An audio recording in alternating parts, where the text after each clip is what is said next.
You're obsessed with horror and assorted dark imagery. Would you ever do an album singing about like puppies and rainbows? Would that ever happen? Yeah. No, maybe I'll do a real horror record and talk about the Obama administration. Oh, wow. Wow. I'd like to show you something.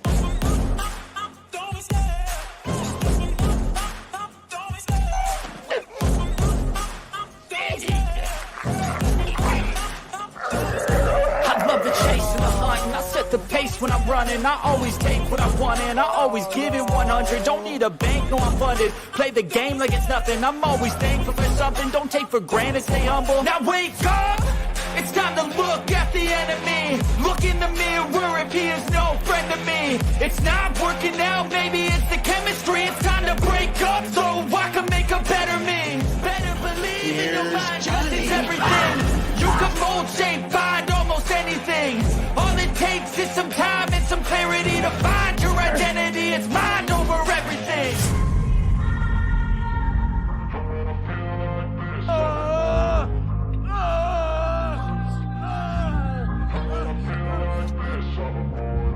And when I feel like this, I'm immortal.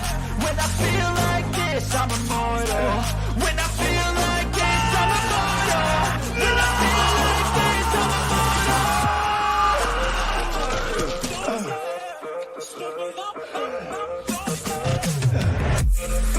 You have to ask yourself one question. Do I feel lucky?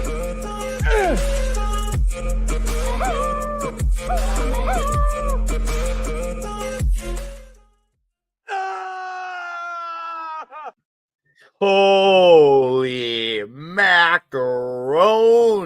How are you all doing? Welcome to Toxic Tuesday, episode 135. We're getting into high comic book numbers with this now, with movies though instead, and this one's based off a comic book as well, so it's dual. It crosses streams. But how you all doing tonight? We're here early right away. We got a huge crowd. Thank you guys. So that means we got few new subs, by the way. Thank you. Obviously, it's for the few new faces here. Welcome to Toxic Tuesday. Let's have some fucking fun tonight. This is gonna be an absolute blast. Talking about the second Punisher movie. Last week we did Dolph Lundgren's 1989. We follow up tonight with Thomas Jane's 2004 flick as well. And if you know your Punisher, you can imagine what we're going to talk about in exactly 1 week from tonight. Just saying, but yes, and to all our regulars, hello. Thank you for being here early and right away. I appreciate the hell out of all of you. I'm going to try to see if I can really, really blaze through all these names. So even if you're not a member, I'm going to shout you. So, how's it going, Joe Dog? Peter Shades, Helicopter Tours, Penny, Kev L, Film Watcher 96, Davina Duckworth, Putin's Cat, KHC 2005, Bad Gay Brigade, Emperor's NM, March 47, Joey Yeknomino, Vulcan, Liv, Stephen Mac, Darth Viewer, Dash Attack 11, Alpha Mars, Monkey Max, Keely, Chow, D Buds, Martin, how you doing? Dave C, how's it going? Dave C, Jonathan Conroy, Low Rent Dad. Wow. And of course, to all the lurkers. To all the lurkers. I know you're out there. Thank you. Hey, Read by Nature. How's it going as well? Yes. That's my boys. That's funny. So, shout out to all you. If I miss you, I apologize. I really try to do that like I was freaking like some fast singer like Corpse Grinder or something. So, anyways, let's bring in some of the dudes. So Tom will be here when he can, as soon as he's done doing his homework, because work before play, we all know how that goes at Midnight's Edge. So, but until then, we got me, Mark D with a C, in that 70s rock fan. So we'll bring in the man who don't need no sheep for this show, because this show they probably get killed. How's it going, that 70s rock fan? It's going very well, mate. How are you? I'm good, man. Thank you. You know, today I was actually visiting a river called Sheep River. Oh, no. And I was very disappointed that I didn't see any ovine ovines at all. It was just water. Like, I was sold a lie. False advertising. Wow. Anyway, it was a lovely river, but, you know, there was certainly no sheep. I'm sure it was a lovely river, but the fact that you got a sign And with that sign, there was no sheep. There was no sheep. I was like, You what asked for the a hell? sign, and well, you got a sign, albeit a bit too literally. I expect truth in advertising. I do and too. I didn't get Like, it. So, but anyway, it's great to be here. And how are you? How was your holiday? Well, I say holiday, Memorial Day. How was your holiday? Weekend. Memorial Day was actually really great. Thank you for asking. Family and I, we went out. We discovered a cool local ice cream joint that's been around for more than half a century. I myself have known about it for almost a quarter of a century. I keep saying, one day I'm going to go there. One day I'm going to go there. And finally, that day was yesterday. And I'm just like, you bastard. You should have tried this place 20 damn years ago. It was worth it. It was worth it. It was worth it. Oh, what did you have though? Was it the gelato? What was it? What was the? I just got ice cream. Just give me a big bowl with. Yeah. No, they have a bunch of we started pretty basic since we didn't know the place well, but we saw their menu of like all these like out there extraordinary flavors. So we're gonna go back and try some more out there stuff. But it was really cool, like to go there. And of course, when we went to a really killer local restaurant, burger joint type of place, and it had a really incredible setup. And yeah, we just had a nice family time. It was really good. So yeah, glad to hear, mate. Nice. Thank you. Dude, I saw everywhere I go, like, including today, I find if there's a really good ice cream place, I find it because that's one of my weaknesses. Is it really? I did not know that. I have many, but that's one of them. I love a good ice cream. Rules, man. It don't matter what the temperature is for me. As long as I want ice cream, I want ice cream. There's no like, oh man, this is ice weather. I'm just like, what kind of undercover like Fed crap is that? I don't care all the time. That's right. I don't care about such things. If I want it, I want it. And in the middle of winter, even here in Canada, I'll go for ice cream for sure. Yeah, my man. See that's a man who's got his priorities in line. I like it. Indeed. JS Pena. Hey, JS Pena, welcome to the show, man. I have not seen you here either in a while, if not. It's been a while, I think. Good to see you here, man. That great Godzilla -1 Avatar, by the way. Love to see that. Godzilla Bergali, I see you as well. Griffin. All right, so let's bring in our boy Mark D with a C over here. How's it going, Mark? Oh, doing great. Yeah, enjoyed this movie. I hope no sheep get harmed during the film interviewing, but you never know. You never know. But yeah, I mean, I think that last week's movie, hopefully people appreciate it for what it is. I think it was a pretty damn good movie, and I think tonight this movie gets a lot of derision and hate, and or maybe hate's too strong, but just I think as we go through it, you'll see. I think it's a pretty darn there's flaws with it, but it's a pretty darn good movie. It's an entertaining movie. It's what a Punisher movie should be.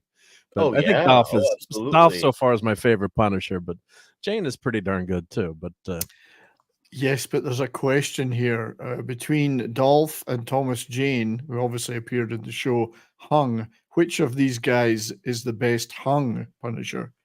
Oh, I think it has to go to tough Dolph. call. You know why it has to go to Dolph, though. It's just, I don't know about Ray. Hung Dolph was a bit ahead of his time. Just saying. You have the biggest dick I've ever seen on a man. that settles it. Yeah. Though. Oh no scores, no Ranger scores. I've never seen a team. Florida scored. I've just scored 6 goals in the second period. I've never seen that before. I've got the game off and no scores for the rest of the Don't night. tell them the scores, everybody. But yeah. You don't want them crying. How was your Memorial Day weekend? I know you're it was very. I've seen your posts. You post on the Gilded, and you're a freaking machine with cooking. I'm sure you made legendary food. Well, I did do a ton of pizza over the weekend. Some friends visited. Of course, Memorial Day is a day to remember. I know that, but it's also a day to sell. You also have your picnics and your barbecues too. So I went to the parade in the morning with the march in the parade with I'm a scout leader, so I'm marching in that parade, and then of course I had some friends visiting from out of town, which was nice. So I made I made a lot of homemade pizza. So maybe you don't mind if I show a couple of homemade pizzas. real quick, right? Oh, that's fine. Why not? Why not get our crowd Why not? buttered There's up no before we get pineapple. to our slideshow? Why not? Yeah, Actually, yeah. let's Just No do it. pineapple.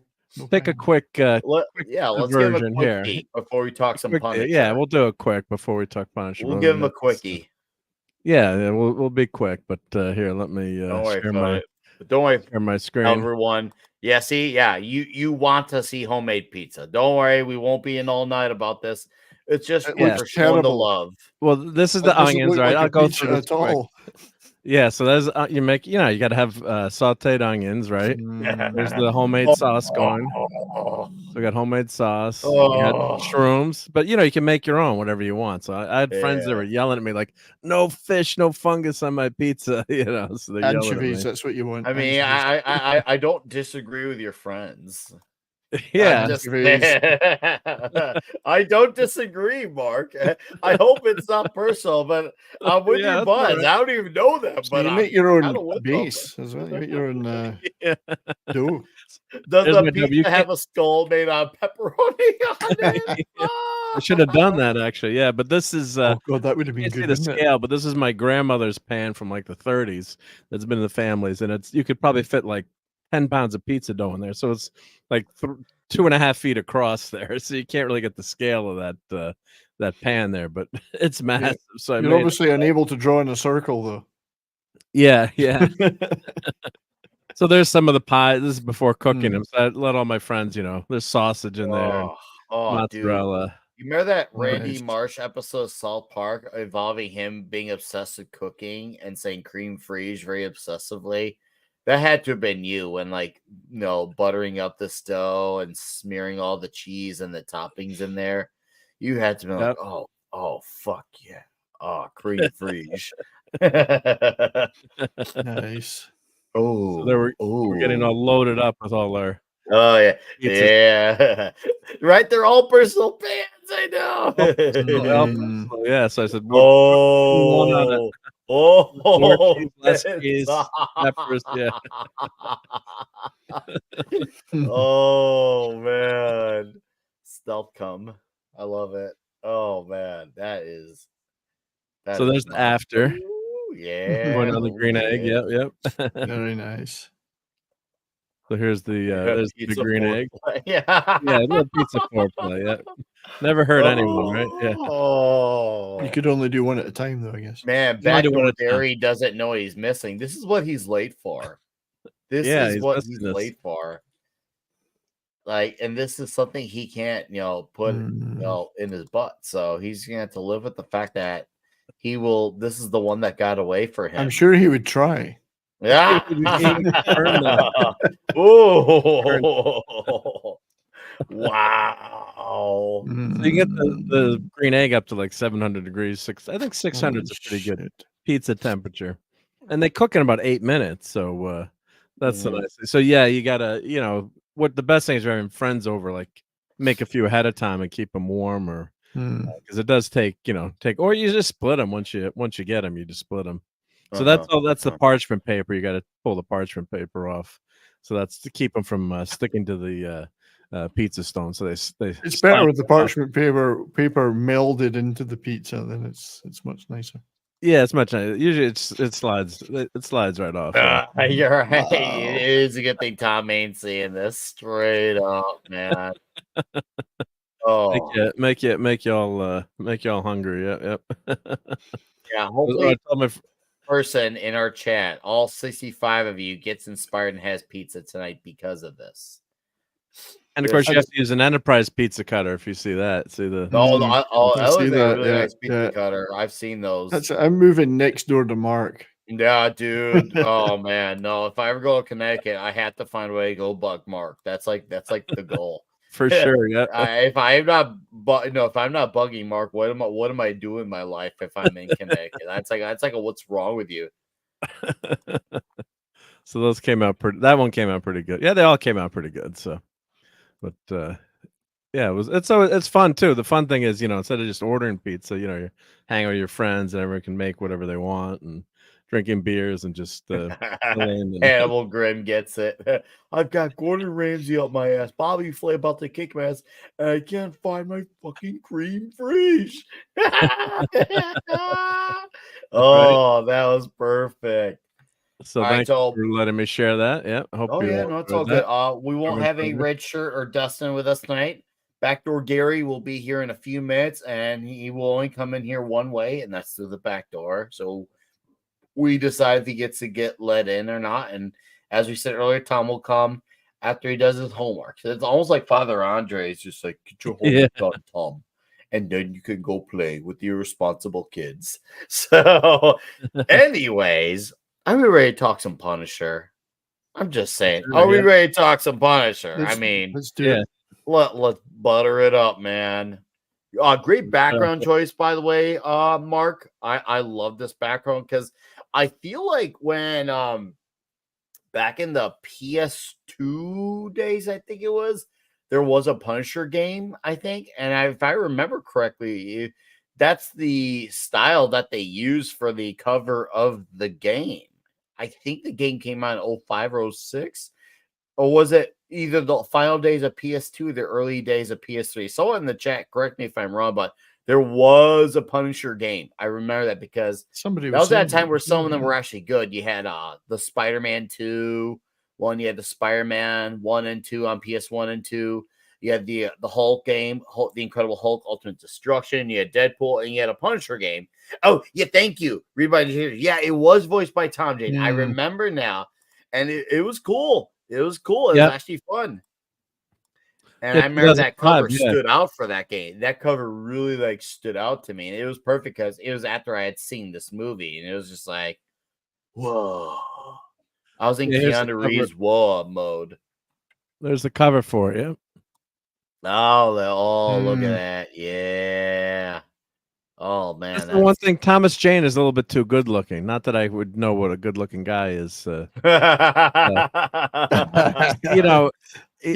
else is even thinking about that, Mark. That's very strange. Very, very strange. Yeah. Everyone else is thinking about Dolph's equipment. Not how good looking they are.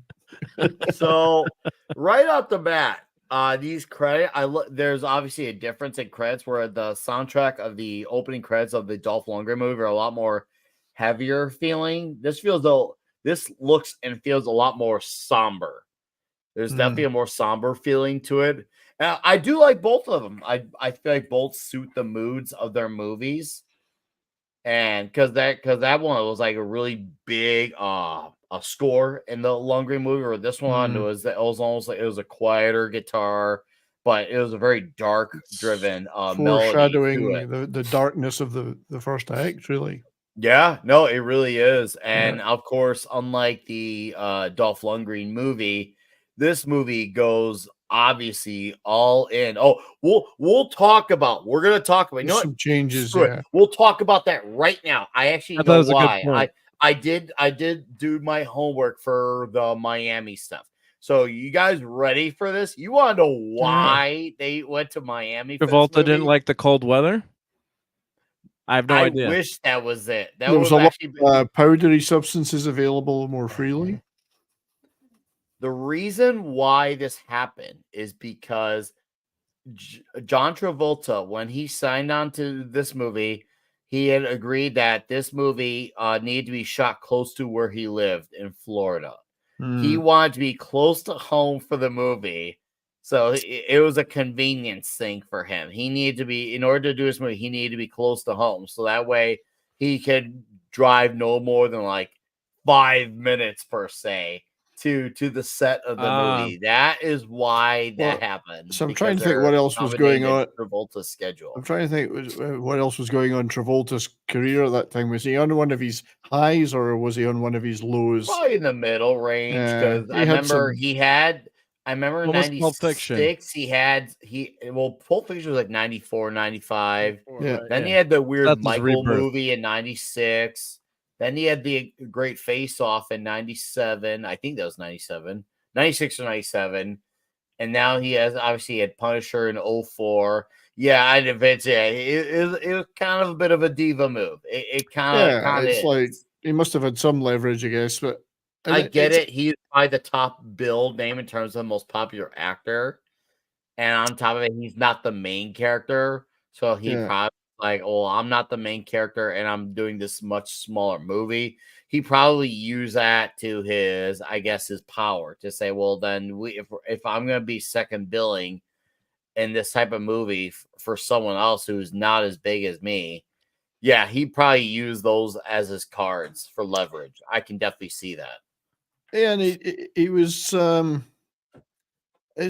believe, I mean, I'm not a comics guy, but I believe his character isn't in the comics. It's a completely new. No, Howard Saint is an original movie creation, right? Which is funny because when you think about it, Howard Saint does sound like a comic book character name, doesn't it? Always surprised me. I remember being shocked when I did my homework and then learning many moons back that this wasn't a comic character. I was like, "Are you kidding me?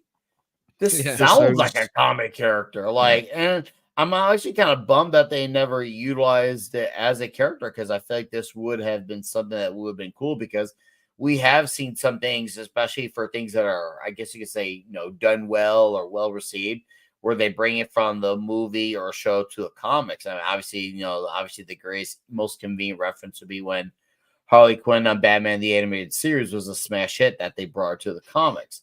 I feel like I would like to have seen at least one Howard Saint story, but unfortunately, it doesn't look like we might not ever get that ever. I think probably this never is gonna happen. this is a one and done. So 2 straight Punisher movies where we get a villain that's strictly for the story of the movie. But to be fair, I do like it in this regard. I did actually enjoy Travolta as the main bad guy. Well, I did dislike his performance. It's not like he hasn't been some really good villains in the past. He's played some pretty good villains. He's maybe a little campy at times later in the movie. I don't know. Yeah. He doesn't dance, which is a positive, of course. But, no, he does not dance.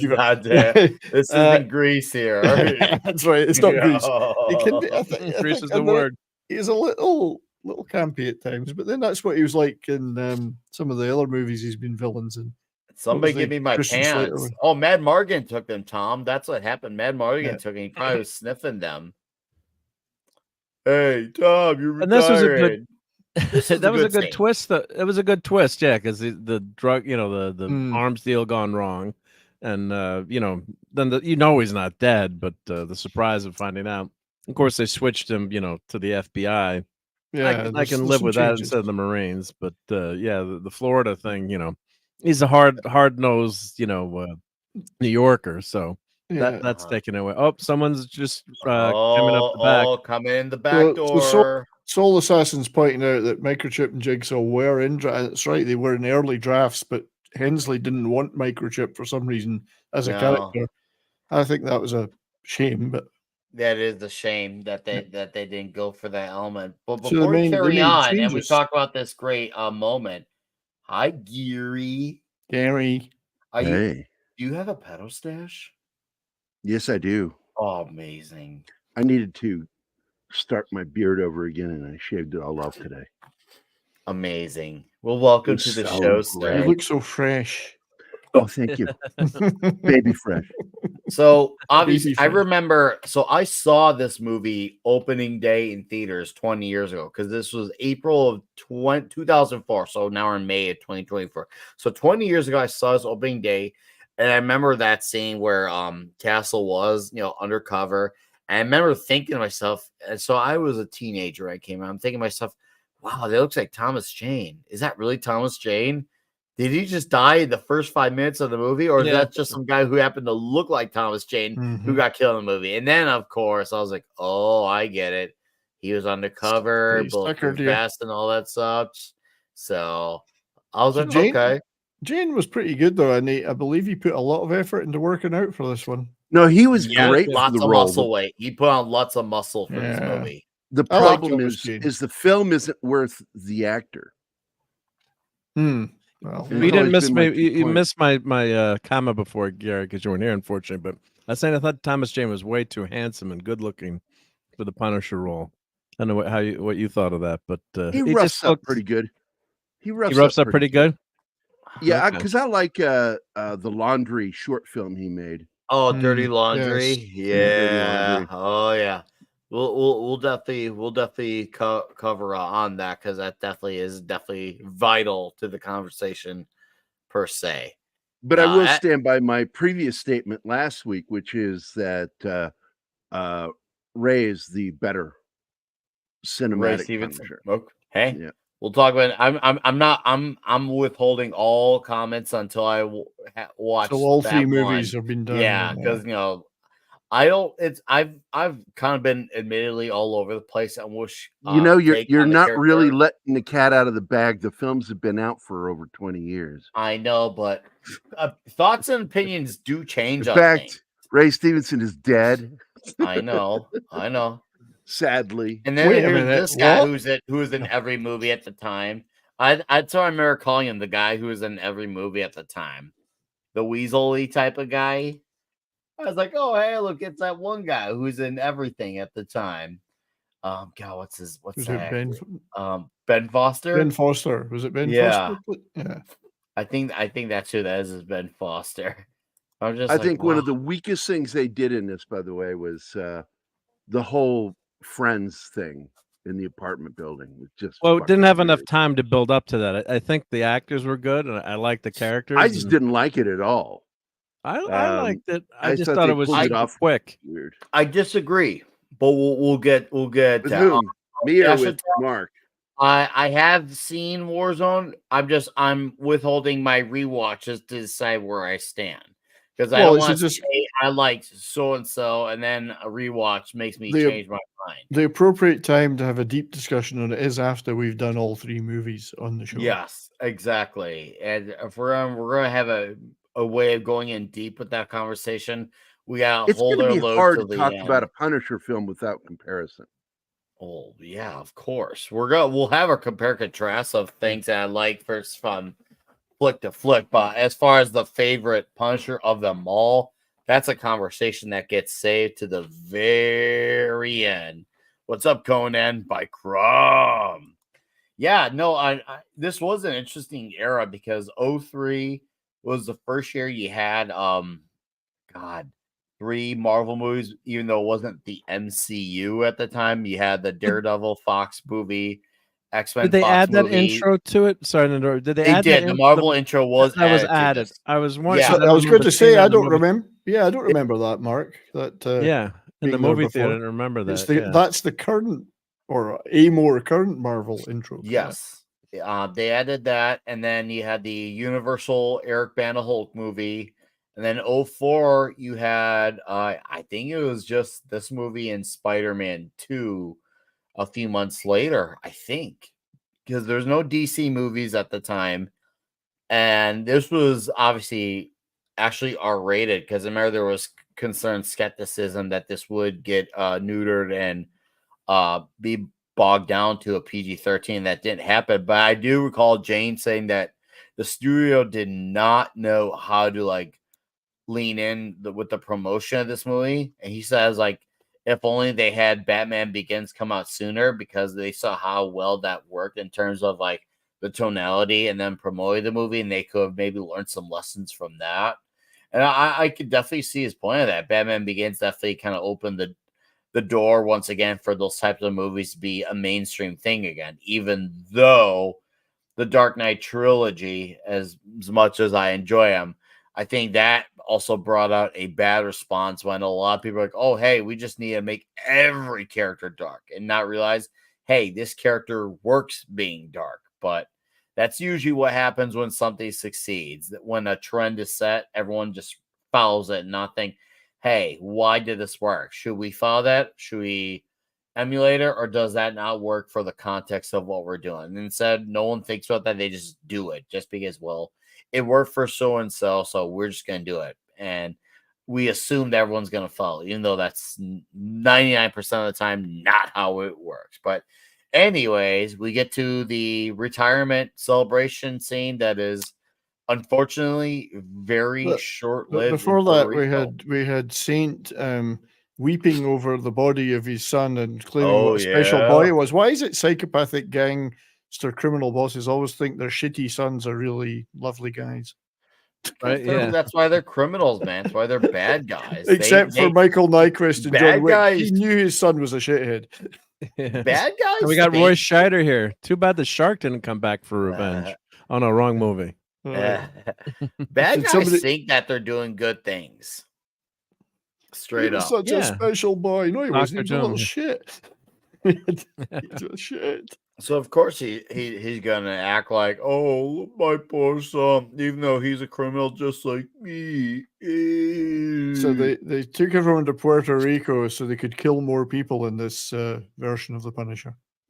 Yeah, and man, and what's obviously it's definitely a bit more brutal here compared to whether you want to compare it to the comic or even the Netflix shows, because it was strictly wife and kids. This he brought his extended family because he was celebrating his retirement. So this is the part where you bring out the relatives, his dad. So and They're also pretty well off too, it seems. I'm guessing. Oh yeah, they were very well off. They were about to get to move to London, I think London. Did they ever say what his dad did, Roy Scheider? They never said how he. It just seemed like he was pretty. He seemed like a pretty cool guy. The way they set him up with the he the definitely seemed like 1911s and- Oh yeah, with the guns he was showing off. Yeah, I don't know. I don't think that was ever explained. Not that it needed to be, but it would definitely been one of those nice details to have had. Just because why the hell not? It must have been in law enforcement of some kind. It seemed like that to me, right? I mean, I got that vibe too, considering what he was showing Frank before things went down and when they're going through that glass case and they were showing off the guns. Oh, the guy from, like I said, the kind of Weasley guy. He was also, we talked about Thomas Jane's other work. He was also in Hung, Eddie Jemison. I was trying to see if he was in Star Trek, but he was also in the Hung. I watched that whole series. It was pretty fun too. So Davina Duckworth. bet you talking did. about that. I did. I didn't miss 1 inch of that show. 1 inch of the show. You couldn't wait for that. Oh, to come I was on the talking screen about every week. Mickey Duca, the guy Yeah, who that's the guy who I was referring to. So backtrack, folks. I got my actors mixed in. Mickey Duca, because he's the guy who works for Saints, but he secretly cannot stand them. Yeah, Mickey Duca. I remember he's that guy who's in a lot of things at the time. I remember he was one of those guys where he just happened Everywhere. to be he was an everywhere guy. Even though it was like a bunch of small roles, he was one of those guys who was very prominent at the time for just being in a bunch of supporting roles. So yeah, I remember Pepperidge Farm styles on that. But yeah, and this is where you learn Howard Saint's wife is just as sadistic as he is, because she's the one who sends out the order. Kill them all. Well, come on, women usually are the most sadistic. Oh, Now, I do want to point out that the change at the beginning of this film Point it. from the actual lore of the Punisher apparently was decided for two reasons.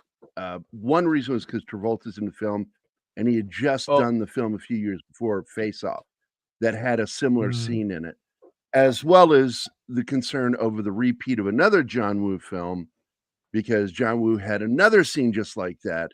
And it's sort of like why they took the sniper scene out of a sniper movie called Enemies at the Gate, where Zaslav shoots the German sniper through his own scope.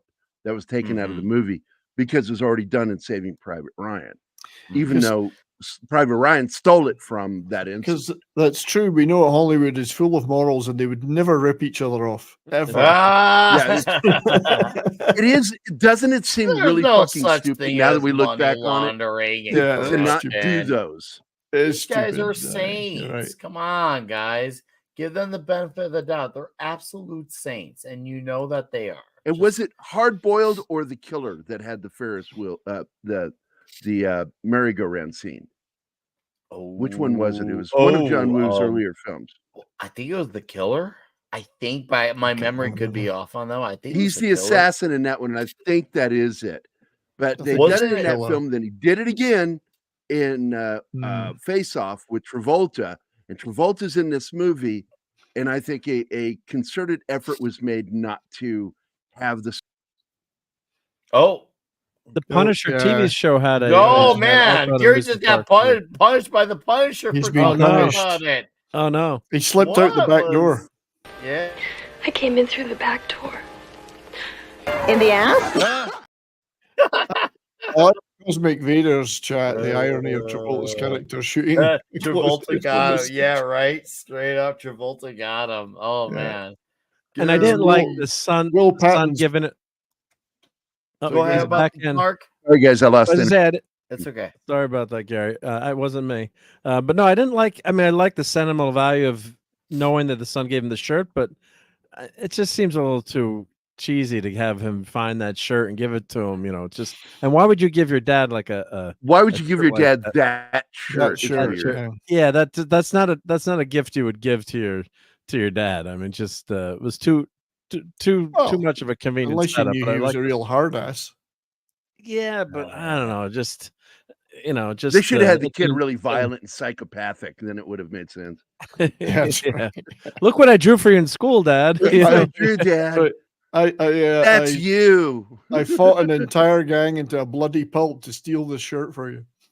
And I stole some kids' lunch money for 2 weeks so I could pay for it. But this is a great scene coming up too.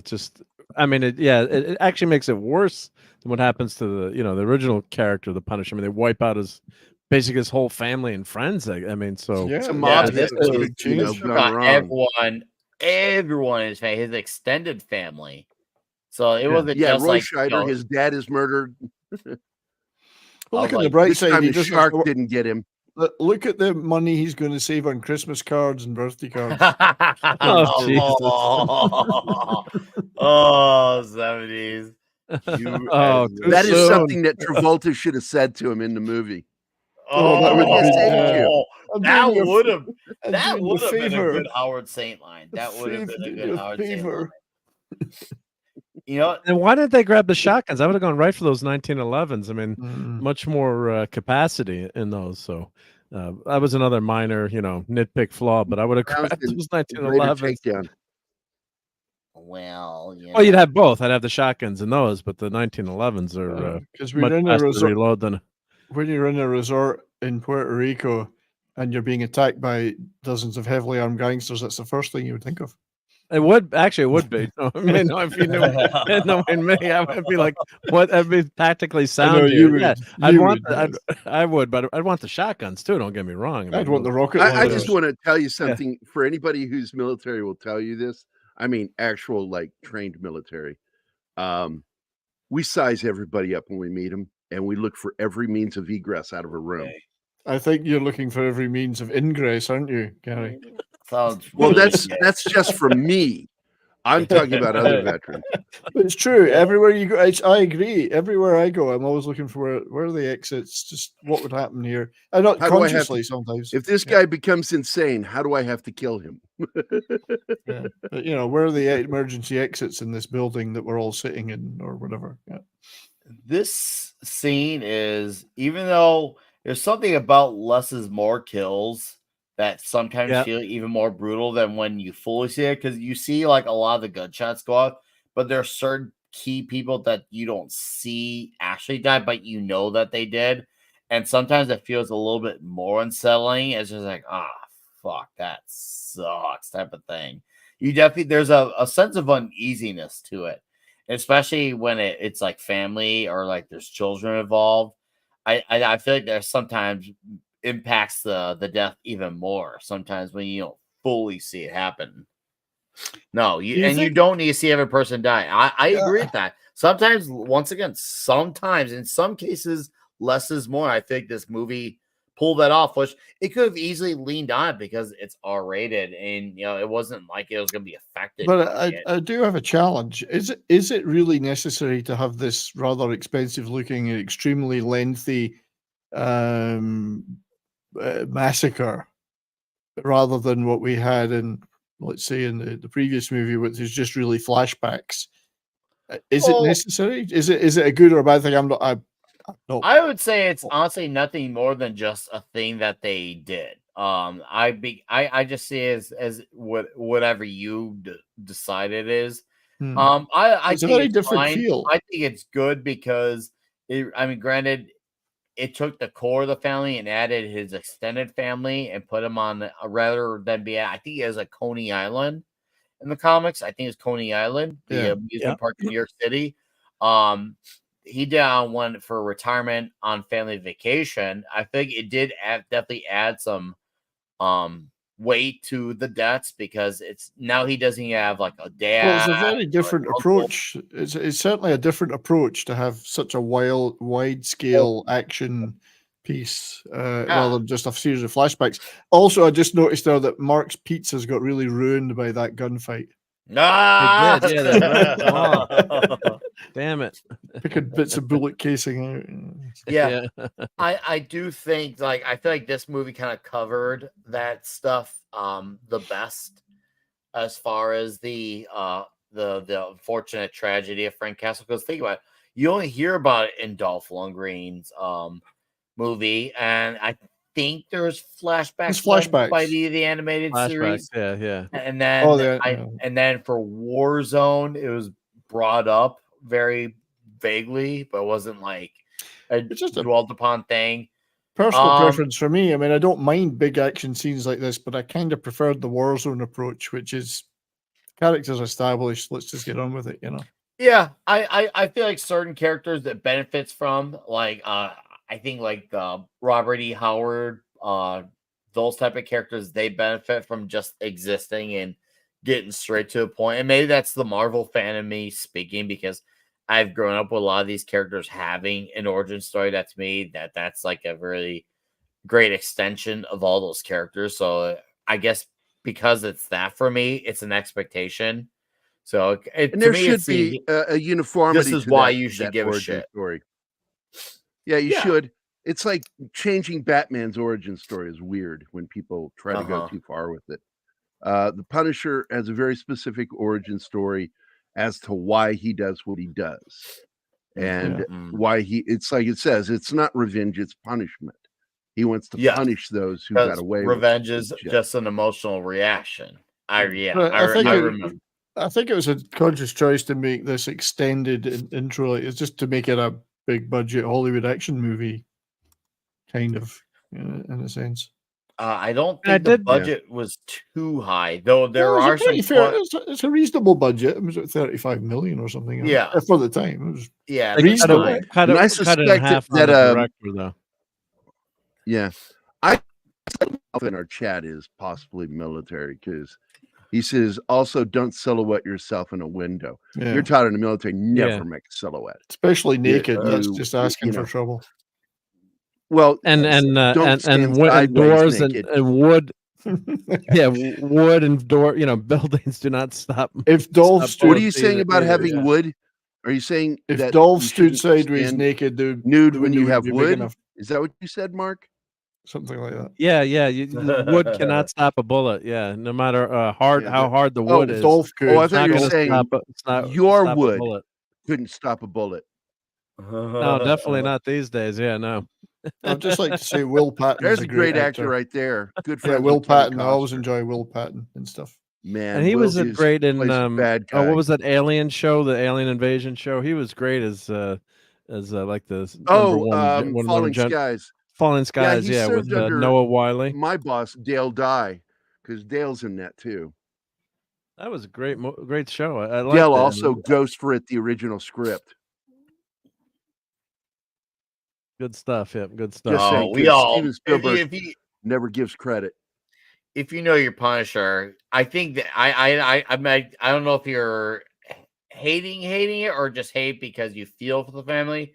So do clarify that. What I'm getting at is they want to really make you feel like, oh no, that death, it's coming, but you're gonna feel that much more because you for a second. Now that's what it sounds like, Nick. The way she's phrasing that sounds like she's saying she hates it when a film gives you false hope. But that's movies. Dude. Yeah. They really like to stick it to you when they're going to kill somebody. They made you care about them. Ha ha. And that has to happen in movies like this because you need the emotional impact.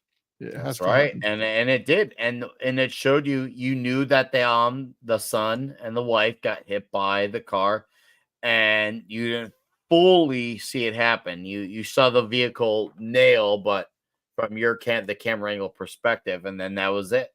And you're like, and it kind of gives you that sigh type of fuck, like fuck. All right, damn Right. it. And by the way, I want Nice. to bring it up again So close. from last week that this logo is the one that became the iconic logo of the Deuce 4 in Iraq. Oh. They specifically used Yep. this logo when they would leave tags on buildings after clearing it. And Oh, when I did say not know cleared, I that. mean clearing Killed all everyone. life out of it. So Vidiot Savant says this scene where the wife and the kid are run down and Frank runs up to him laying on the ground was a homage. I did not know that. I learned something Absolutely new. is, and it's obvious when you watch That would it. make Good sense. point. Really well done. All my life, I did not know this. What is this? But man, no, I do like Basically, the Punisher is Max Rakatowski. Max Witkowski. So you think Jerry Conway, when he created a character, he was watching some Mad Max in his life? Thank God he did. No, I don't know. I doubt it. Jerry Conway's kind of a pussy in real life, so I'm not impressed with him. No, he did write a great Spider-Man. So as I guess you could say, not a great guy as he is nowadays. A lot of his Spider-Man at the time was not only really great, but also very, very deeply essential to the character's lore. And well, we wouldn't have him and Ross Andrew. We wouldn't have the Punisher without him. So for all his credit is excessive due where amount it's of due. flaws, excessive amount of flaws. But everybody knows that my favorite is Mike Barron's Punisher and Chuck Dixon's Punisher. Oh yeah. Oh, and they wrote it the best. Speaking of Mike and Chuck, yeah, Thomas Jane, when he was getting prepped for this role, he said he went for all the eras up until that point. Like it didn't matter, it was Ennis, Barron. He wanted to get. He said that was that time where he couldn't just go on the internet and read comics. He said he went to several comic shops to make sure that he was going to get this character right, because he really not only did he commit to the role and the physicality, but he was really committed to the Frank Castle character, and he loved playing this character. He really cherished this role like that, and that's cool to see that comic reading was an expectation for him. I mean, once upon a time, that was the rule of playing these characters. He actually cared about the role, right? Yeah. Yeah, he actually, now on top of it, he cared about the Well, role. And he's absolutely a comic nerd. Yeah. Too. Oh, yeah. He was a comic fan when he was younger. He was into more of like pulpier type of characters. When I learned he was more of like a Buck Rogers type of guy. He did say he did like the Rocketeer. He's kind of on the fence about superheroes, but then when he discovered the Punisher, that was kind of like he likes the more gloves are realistic, off. gritty characters. Yeah. That was what really settled him in there. Hey, it's our buddy Red Shirt here. Hey, he's all right. on a wrench. How's it going, Red Shirt? Hey, Red Shirt. How you doing, brother? And after I joined it, hey, dude, take care of the wrenching while you can, man.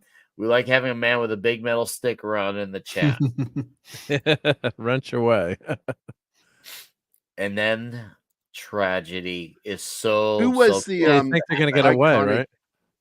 Punisher artist from the 2000s that actually drew one of the Are you posters. talking about during the Garth Ennis era? Ennis? A lot of it was Yeah, Steve Garth Dillon. Ennis. Yeah. You see Steve my Dillon background did a there? lot of Steve Dillon. stuff. Yeah, Steve Dillon. Yeah, Steve Dillon. Amazing Punisher artwork.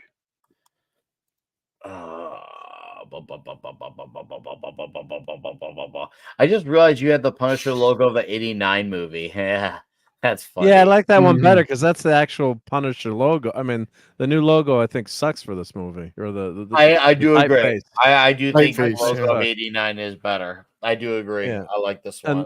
And that's I like what's that on my logo. background. If you notice too, that here I'll go out. See the book. Oh It is- yeah. Here we're gonna zoom in on you. Good old Garth Ennis. Yeah. Dougie Braithwaite. Oh yeah, Doug Braithwaite Knight. And again, what you want to know what he's drawing nowadays? When he's not doing when Roberto De La Torre is not doing Conan, Doug Braithwaite is actually doing the other issues that De La Torre is not. So you got two absolute A+ talents on Conan's book nowadays. So Doug Braithwaite and De La Torre, and De La Torre is basically just the second coming of John Buscema. This is a horrific scene here too, with knowing that they're going to buy the farm. I mean, you know it's going to happen if you know. Of course, if you don't know the character, maybe you're, it's like if you don't know what's going to happen in Apollo 13, But why? What you just happened to don't want to Apollo see it. 13? They made it back alive. I remember in the movie theater. Oh, you just I hope they spoiled it make for it. me. I spoiled it for everyone. You just spoiled it for me. You What, told you the mean death before the death. Moon Why? landings? No way. I just hold on. I wonder if Punisher is one of those characters, even though he's not as well known as like Spider-Man or Superman or Iron Man. I wonder if he's one of those characters where even if you are not a fan, you know his origin. Maybe it's because I've been around the character so long, his origin seems very obvious to me now. That I guess if it were to come out when he comes out in a future adaptation, most likely for worse, I feel like that's the type of story that can just kind of be told nowadays in like the opening credits. Not something that we need to have interesting the question. way that the Wayne movies do it. The way the Batman, the Batman stuff is overkill. Once again, I've always said the only way you can ever talk during a movie is you gotta time it out right. And one of the very few times I've ever done it, because you shouldn't. And yes, I know I'm being contradictory here, but I'm only saying it's for those who are new to us, because some of you are familiar with this story. But when I saw the Joker movie in 2019, and there was that scene where the Wayne parents got out of the movie theater, and I remember saying, "Oh, here we go again." That's right. And I wonder what's going to happen now. And then people started laughing because it's like everyone freaking knew what was going to happen. And then it happened. It was just like, wow. So I was when I went to see Spider-Man in the movie theater, the first one, and this is pretty bad, but when Peter's was it Peter in the hospital or MJ's in the hospital in that first one? I think Peter's and then some of the movie there yells up really loud, like, just give him a B-jib job already. Because they're getting off, and then everyone in the movie theater was like yelling at the person. And I'm like, yeah. But it was it was it's like just because it was one of those emotional scenes, and it was like, oh, I can't believe you just yelled that out in the movie theater. And it was packed too, obviously. Spider-Man opening night. Yeah. Oh yeah, I saw Toby. I think a lot of people know Punisher's story, even if they're not particularly familiar with comics. Now, whether that's because of the movies or just, I seem to recall at the time, people I knew who knew nothing about these things knew the basics of it. It's like they knew why Paul Kersey is motivated in Death Wish. It's just one of these things that's out there. Doesn't he goes on a revenge thing because everyone dies, kind of thing. It's not. Yeah, I think it's fairly well known story, even for those who might never have seen the comics. Yeah. That's why the Incredible Hulk in 2008 nailed it, because they were clearly well aware that 5 years is not a long time, even though what's her name from Sony's saying 5 years is a long time. No, it's not. At least when the MCU version of the Incredible Hulk came out, they did Banner's intro, his origin in the opening credits, and then he got straight to the story because they were aware that there was an Eric Bana movie that came out 5 years ago that already covered it. For all the flaws that movie had, that at least it touched upon that story the right way. Yeah, I really thought the whole gay scene at the beginning was weird, though. Oh God, duh! You know how I know these are bad guys? Sunglasses. They're wearing black. Yeah, black in a hot island setting. In a hot island setting, yeah. How sweaty are they? Probably my favorite penciler as far as Frank Castle go, I would probably have to say Mike Zeck is my favorite style for the character. I think that's probably due to the fact that he was the first visual I got of the character. But that's just for me, that's the definitive look. Even though I know he's far from the first, but because that was just what was in front of me first, I was just like, that was what I gravitated towards as far as look. So anytime, it took me a while to get used to seeing other pencilers later on, knowing, other guys did before him? No. See, I'm knocking myself here. I'm going to confess something here that I didn't really get into the Punisher outside of the writing until what's his name that worked with Garth Ennis. And then I was absolutely emotionally turned on by the artwork. It was so gritty and realistic. I never got into like the animated Punisher because he was just too silly for me. From the Spider-Man animated series? Yeah, I did not like it. So here's what I like about that show, and this is where I'm going to have my counter argument. I love his introduction to that show because, so Mike Zeck was the first I seen for comics, but I think as far as appearance in any form of media, I think that came before I saw Mike Zeck's style. What I liked with that show, he still looks, sounds, and acts like the Punisher, Frank Castle. You had Micro, you had the battle van, and he knew since he was doing a specific mission for a friend and for someone who's not a villain, he went to non-lethal. So he was still handling things how Punisher would, but to adjust to the child audience. It still felt very Punisher. Like you put it on right now, it's like, yeah, he mentions that he's going to use non-lethal, but he's still the way he handles his job, tracking him down, getting the guns out, using the battle event to the fullest extent. That's all Punisher. And also, he had the white gloves and boots, which is something not one Punisher movie has done ever. Not only all three movies, but not the Netflix either. Not one property has had the white gloves and the boots. They'd think twice about doing this now because of the price of gas.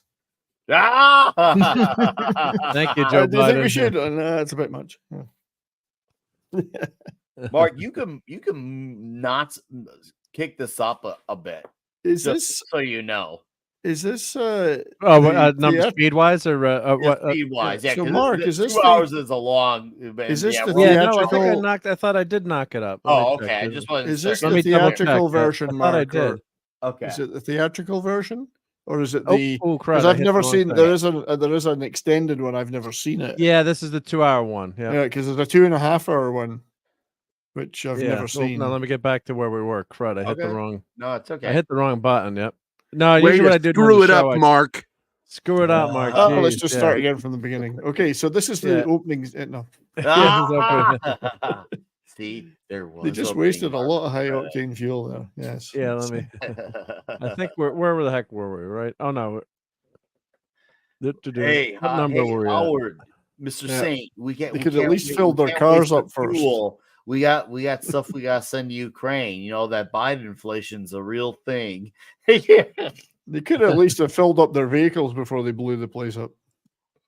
Yeah, just not thinking I straight. think we're here. Yeah. Let me go here. Yeah. Let me check. Yep. Okay.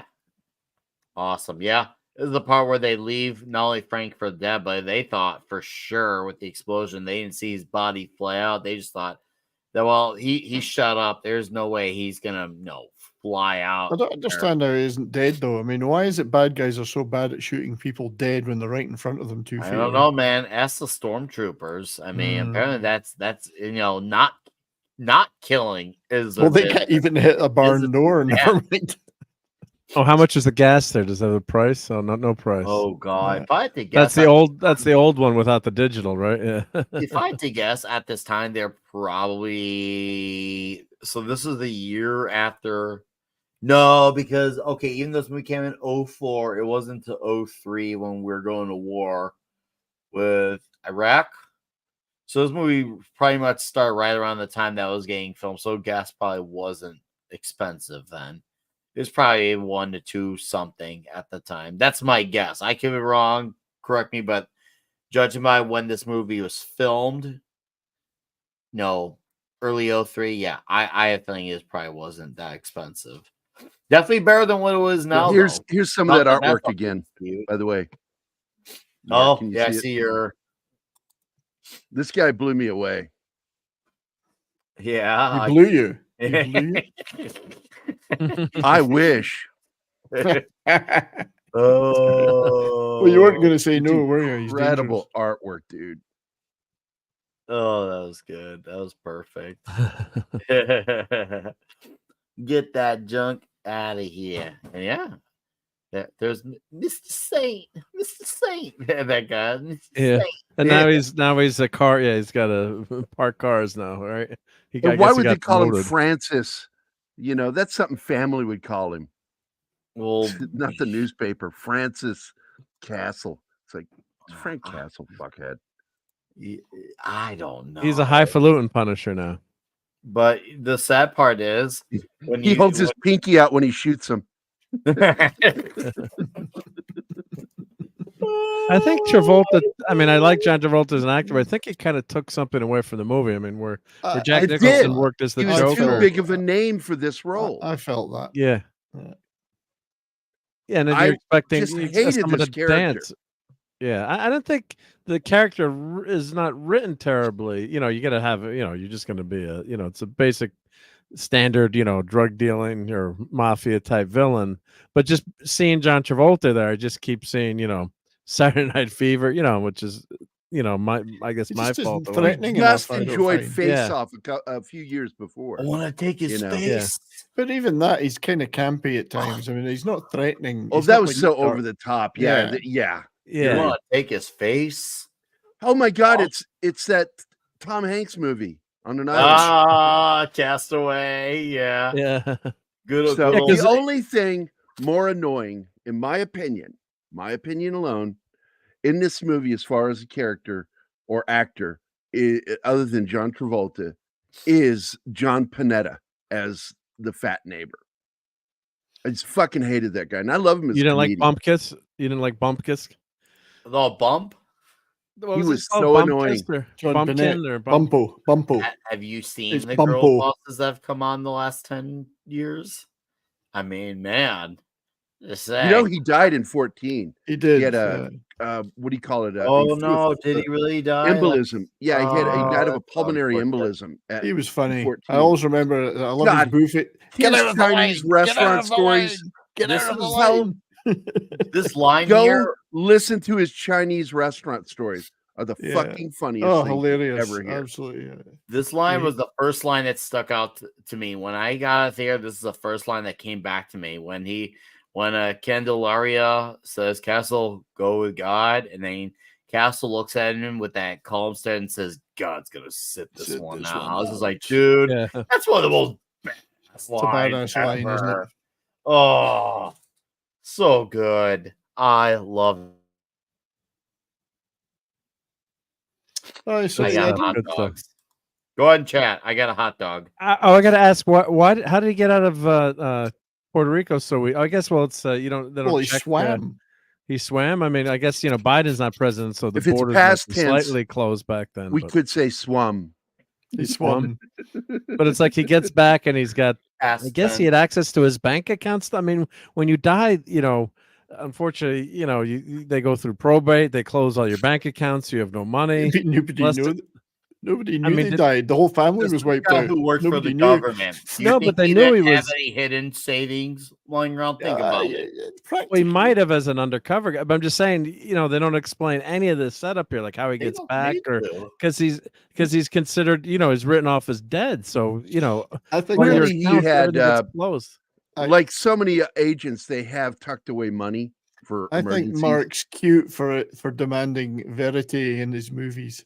Yeah, I It's want a some movie. verity here. It's It's a movie. about damn it. suspending I'm your gonna ask willy in questions. It's about suspending your willy in disbelief.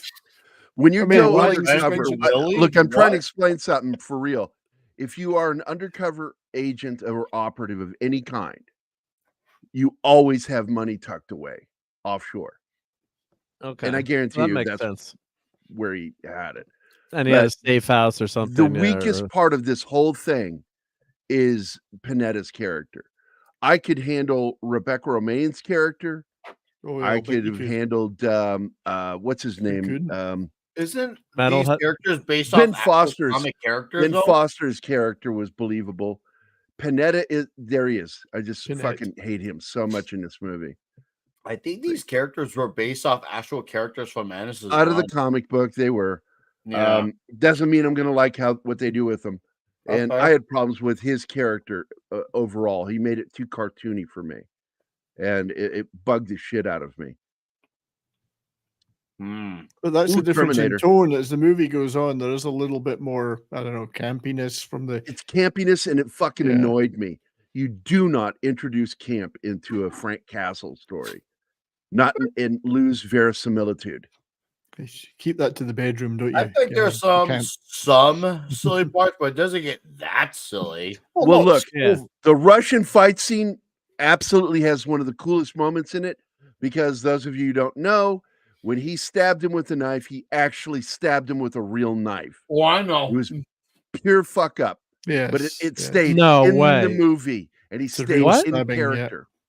He You're stabbed the shitting fuck me. out of him. No, I actually No. stabbed him. Yeah. He stabbed him hard into the chest, and it was supposed to retract, and it didn't. And it caused him to kind of pause, like, wait, did I just stab you? Holy Yeah. shit. We'll And definitely cover on actor, that. stuntman fucking stuck with it. Just and literally got stuck Well, with it's it. Nash, the wrestler. Kevin Nash. Yeah, Kevin Kevin Nash. Nash, aka His Big shirt- Daddy killed him. Cool Diesel. His Big shirt Daddy Cool is comic Diesel. book accurate, and it annoyed me. Hmm. Oh, the Russian. I hated his love shirt he that wore. they gave that the shirt. I was like, yes. Not me. It's distracting because this is supposed to be. It's that I don't care. verisimilitude, trying to make it realistic or believable, and no I believed it. fucking I assassin believed would it. walk in like that. I believe it. It's a movie based on a comic book. I 100% believe it. And that's why you are a terrible consumer. No, he's really good at consuming.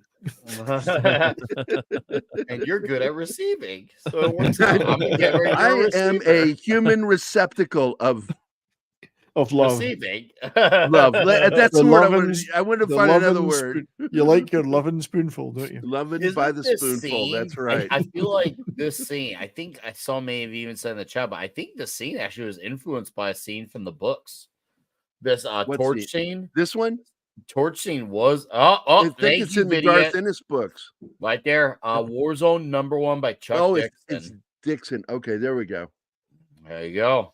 That was a So, great, well done. Yeah, this I is like well how a done lot of scene. people in Great the stuff, chat know their Punisher comics. This is the most I've seen of this ever.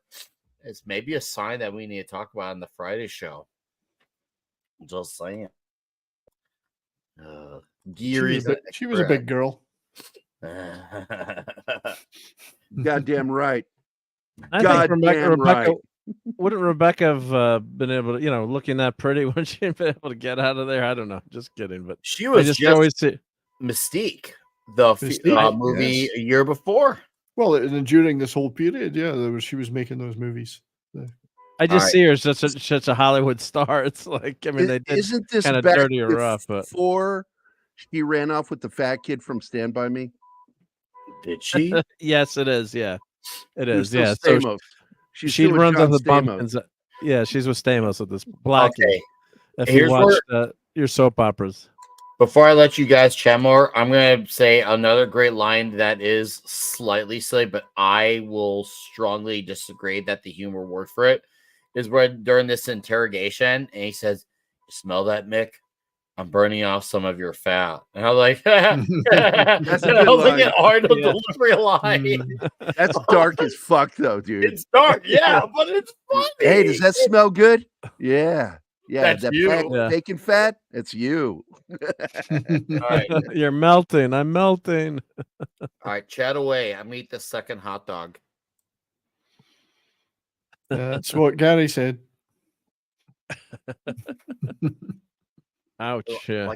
Like actually chat. And then And then who carries around a fire hydrant too? That was pretty funny, but that was awesome. Well, according to the director, he saw people actually doing that when he lived in New York. So I don't know. Fake fire hydrant. Yeah. Yeah, he said one of his neighbors did it for 2 years. So it could be bullshit, but it's what he said. Yeah.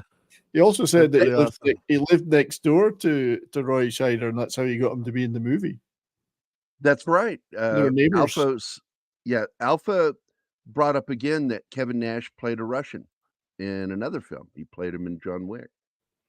He's the one who gives away how many people are inside. Yes. And John Wick doesn't kill him because he gave him information, usable information. And a big old manly smooch. Goddamn right. You goddamn right. Keely Chow says, is Gerry coming to your house? Make sure the back door's open. Again, you goddamn right, you better. He doesn't want anyone having to break that back door down. Don't make me put the condom it's on. hard to You already repair it. have it inserted for me. It's hard to repair inserted. it if it's damaged badly. I should slide right in. This scene was great too. This whole setup with the gravestone and knowing Travolta's playing golf, every day at this spot. And he crosses off the Frank Castle, 1968, which was a good year. That's when I was born. Yep. So, and then they find out the castle's alive here. By the way, I went to see this scene. movie in the theater with my best friend Mac, and he made a great point at this. He says it feels like two different movies. Yes, it cuts from Frank Castle to John Travolta movie, and you're like, put it back on the other movie. Put it back. I think there's an element of that. Yeah. This was also one of the best pieces of dialogue in this movie. Still like when it. He's like, "We're upset about we know you're upset about your family." He's like, "Is that the word?" I get upset when I get a flat tire. When the Yankees win the series. Yep. Well, if that's what upset means, what am I feeling now? If you know the word, tell me, because I don't. And he just storms off. I was like, that is A+ dialogue right there. Yep. It's pretty well written. I mean, the guy that wrote it, the main writer was the guy that wrote Goldeneye and some other movies like that. Cliffhanger. That's what I'm trying to think of. Cliffhanger and Goldeneye. I love and a that couple movie. I love Cliffhanger. So he's not a bad writer. I love Goldeneye. Stallone? Is Cliffhanger Stallone? Yes. Yeah. I have the 4K of that one. It's a pretty damn fucking good movie. Love it. Goldeneye is one of my favorite Bond films. Not my favorite, but one of my top favorite. Yeah. I wonder if does Sean Bean survive that movie? I don't know. No, he dying everything? died. He died. For England, James. For England. There's no sense in going off half-cocked. Oh my God, the cock. Bottoms up. I love that line. He delivers it to James Bond and says, "For England, James." For England, James. It's a good movie. Goldeneye is definitely one of my favorite knife fights. Is that fight between Pierce Brosnan and him at the end? That was like fucking cool. That was almost as cool as Tommy Lee Jones and Steven Seagal's knife fight. Seagal's one really good movie. No, I'm just saying. Oh, okay. By the timeline that we're going, we will get to Pierce Brosnan Bond in 2025. So I got to avoid dying between now and then. Great. That's right. I've got a good chance of not being here. I got to tell you, my favorite Bond is not Pierce Brosnan. It's Timothy Dalton. Interesting. Well, we're doing some Dalton. Heath and I have talked about this. He and I wholly agree that he was the best Bond outside of Sean Connery. Gary doesn't like. He was also the only actor to play James Bond who read every book. That's and was true. a fan. Yeah, but he has got something against him. He's Welsh. I mean, that's a big negative. Fucking Welsh people are so That's fucking a huge dude. negative. Walk into a fucking pub and they're speaking English. You speak English and they begin speaking Welsh. I've experienced that. Yeah. We'll be talking that flick this fall In Northern at Wales. Gamergate this fall, along with the Dalton movies. We'll be talking about that one this fall. You know, he was offered the role over what's his name, Roger Moore. Yes, back in the 60s, and he was too young, and he said, "I'm too young." I've read the books. I'm too young. Yeah. And that's why he turned it down. He was that big a fan. I'm sorry. I'm a big Timothy Dalton fan. No. That's good. Good business, Murder. Does state pay you for each one, or does he get a group rate discount? It's a great way to finally get his first steps towards retaliation right here. This right here. Moment right here. Where now not revenge. It's punishment. We all know the best. You're right. It is punishment, but his first few steps towards it, because it's a build to like every time he gets some guys, it's like it's a bigger accomplishment each time, and the fights get wilder. But the fact that he starts off with these guys, gets up in the building, and then tosses out the money, I was like, okay, that's the first sliver of that I don't dish. think it's a binary choice. You can have punish people and get revenge at the same time, and feel good about it, and feel good about happy. it. I agree. Yeah, exactly. I Yeah, agree. You don't have to. It doesn't have to be one or the other. I've got to give somebody kudos right now. Ron Henriquez brought up the first film for Timothy Dalton just now, and just here's another extra reward for you, Ron. That was also Anthony Hopkins' first movie, Lion in Winter. With Peter O'Toole and Katharine Hepburn. Not Lion and Vomit. No, that was later. So After the party. we all know what the best Timothy Dalton movie is. Flash Gordon. Yeah, goddamn right. The ABBA movie. I knew you were going there. I knew you were going there, Brian. Ooh. Oh, we all love ABBA here, right? Yeah. Ooh. Oh, Nick, I sent you an icon you could use for. I don't know if you can do it now while we're doing the stream, but you know what? add a member icon. I'm gonna do it right now for this show, just because I emailed it to you, so you probably have to get the email version, but okay. Because that'll work better. But I just put it in the Twitter too. But you might like that for the members, I think. Yeah. Ooh. You know what? Let me take a look at what you got. Let me Having fun in the background there. Yeah. Oh, okay. I'll probably have to check out the email in like a hot minute, because I'm trying to. Yeah, some of these guys are saying he's too much of a star. I think he was perfectly fine. I mean, I have no issues with that, but it seems like a lot of people are like, he's too big for this movie. To me, I just don't know if he was a dangerous enough villain. I mean, he doesn't have an evil edge to him. Yeah, his employee does. Yes, That guy right there. yes. He's got the edge. He doesn't. He's cartoony, and it just, I don't know. It was just like a different movie with Travolta scenes.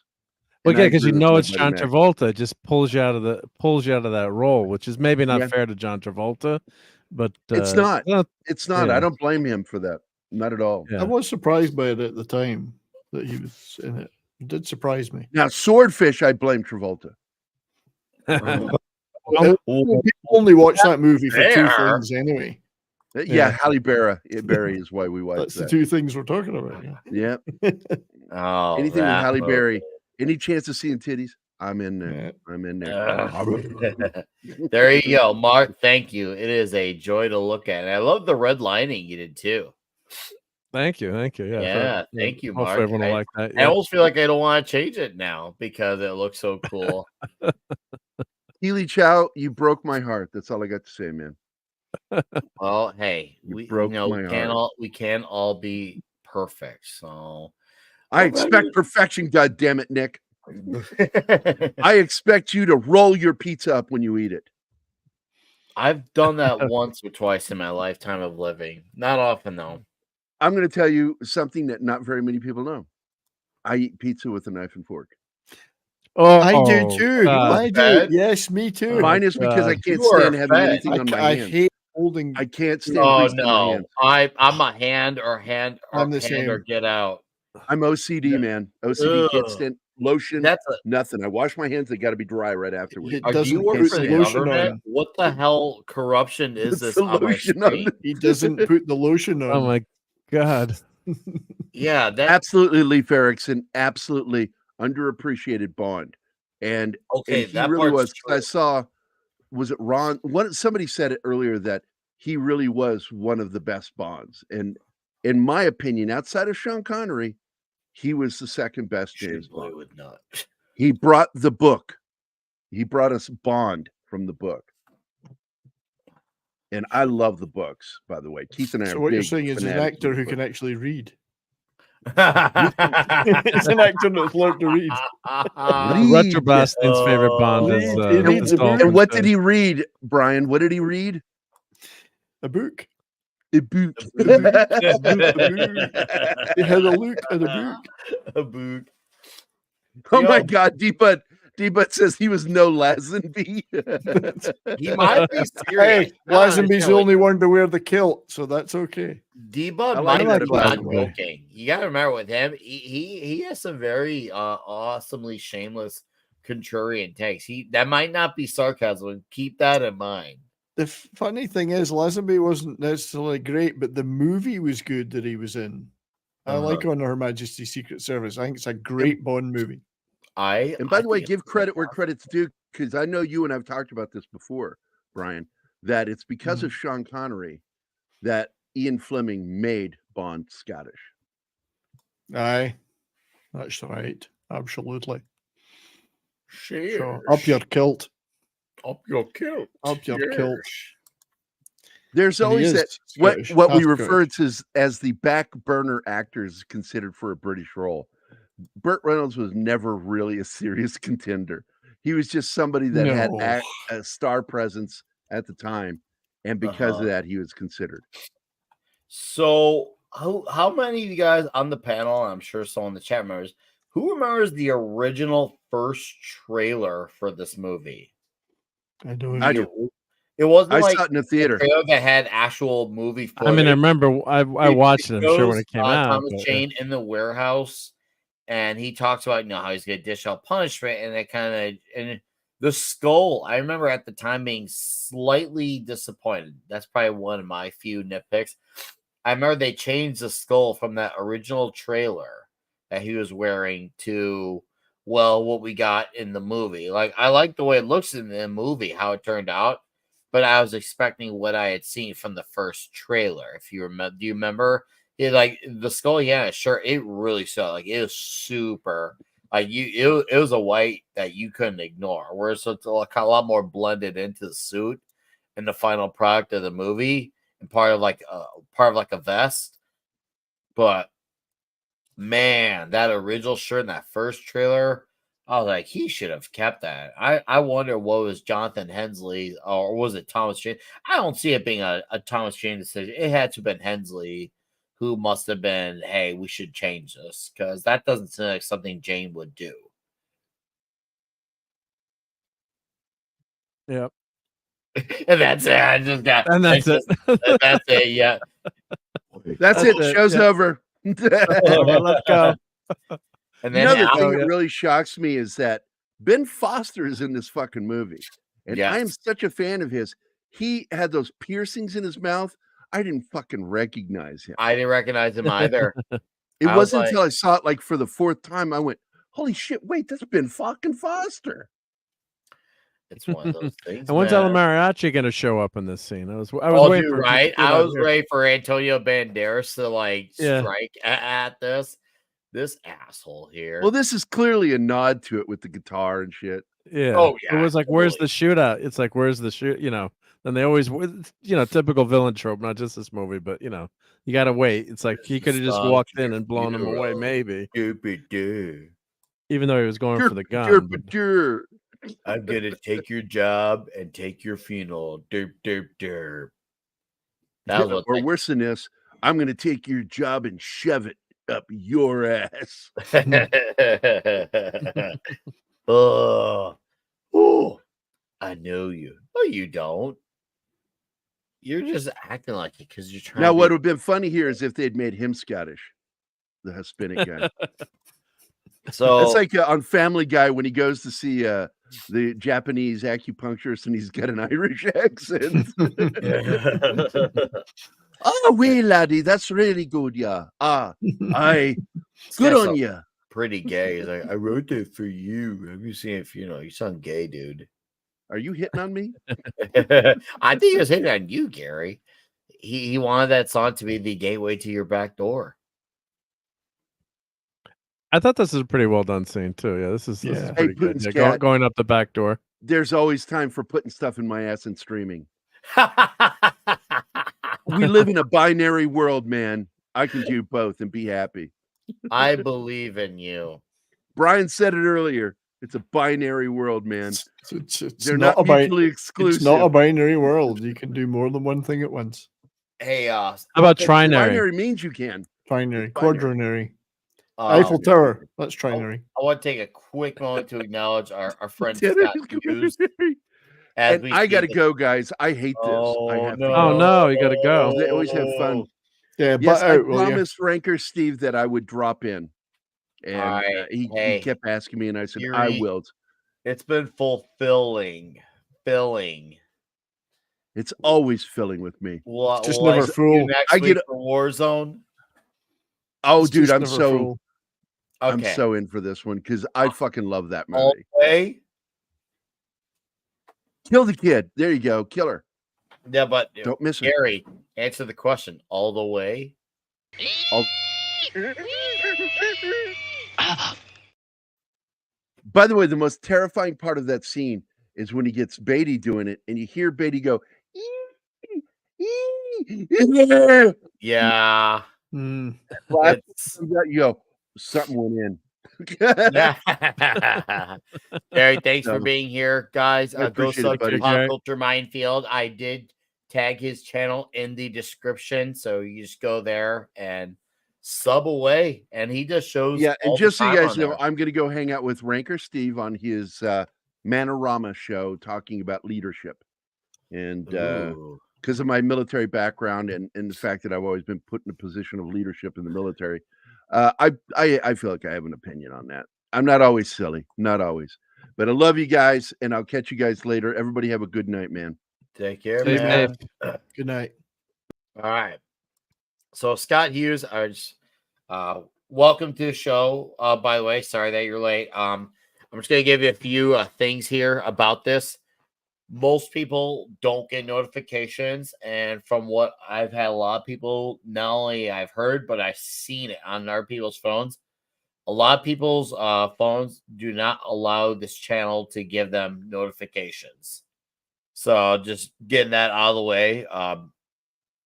It sucks, but it is what it is. If it's any consolation, I would just say, I don't know what time zone you're in, but I'm on Central. So for me, the show is 8:30 every Tuesday night, Central, every 8:30 Central. So I would say just try to remember old school style. We remember when the show would start on a certain time. That's how I do it anyways, because, I haven't gotten notifications for many things in a few years. So I was just like, The other thing you can do too is go to go. like 32 flavors of Nick Weiser, look at the live, and then click remind me. So sometimes if you're in YouTube, watching YouTube, it'll pop up. Not all the time, but that's what I do. What's wrong with you people? Don't you just get your personal assistant to tell you? You poor people. Yeah. Just letting you know, Where's but my butler? Poor people.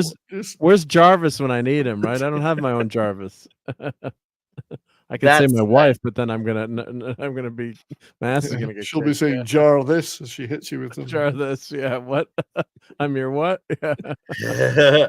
that said, though, enjoy the show. Trust me, it's been a very fun hour and a half, and yeah, just enjoy the ride, man. Seriously, it's gonna be fun. So yeah, our boy Kissell, he's definitely he's making moves, man. He's planting seeds. He's letting some trees blossom. He's getting to some of these dudes. He's messing with them. He's taking the jabs. He's getting their money. heads. Getting in their heads. He's getting in their heads. Paranoia. That's He's the living word. in there rent free. We don't have more guns. He's letting them know that he's alive. I mean, it's perfect. You can feel that. Oh, and then like, oh crap! Now that this guy's actually getting some successful payback, they gotta bring in Kevin Nash. And I actually remember thinking Kevin Nash was gonna show up right at this part because the timing of it was beautifully paced. The fact that he said call to Russia, but ended up being the neighbor. And then he goes to have dinner with them, and they're trying to be nice because the lady Joni had her life saved from what I think was an ex-boyfriend, abusive ex-boyfriend.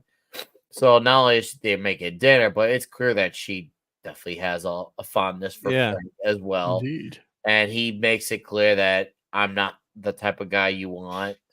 So I was just like, wow. That rare time where the man rejects the girl. Doesn't happen often in the world, but I don't know why. He's not Paul Kersey. She wouldn't die or anything. damn. Kersey, I can understand. You know, he was always, oh yeah, you can be my girlfriend. Knows they're gonna die. I mean, he's such a horrible person. Oh man, yeah, it was like if you became Paul Kersey's girlfriend, you were just asking for it. He knew they were. I he hate knew they were saying gonna that die. because it sounds awful, but everything about it actually is awful. And Ron Henriques, I was waiting for her to shapeshift too. You're not the first one who thought about that. I was like, Yeah. come on, do it. Get you the Shapeshift into an even shape-shifting. hotter woman. God, she's so cute in this movie. She It's is. like, how does she stuck She's in that lovely. apartment building? Yeah. Get She's to the lovely. blueness. And this Somebody is to rescue her.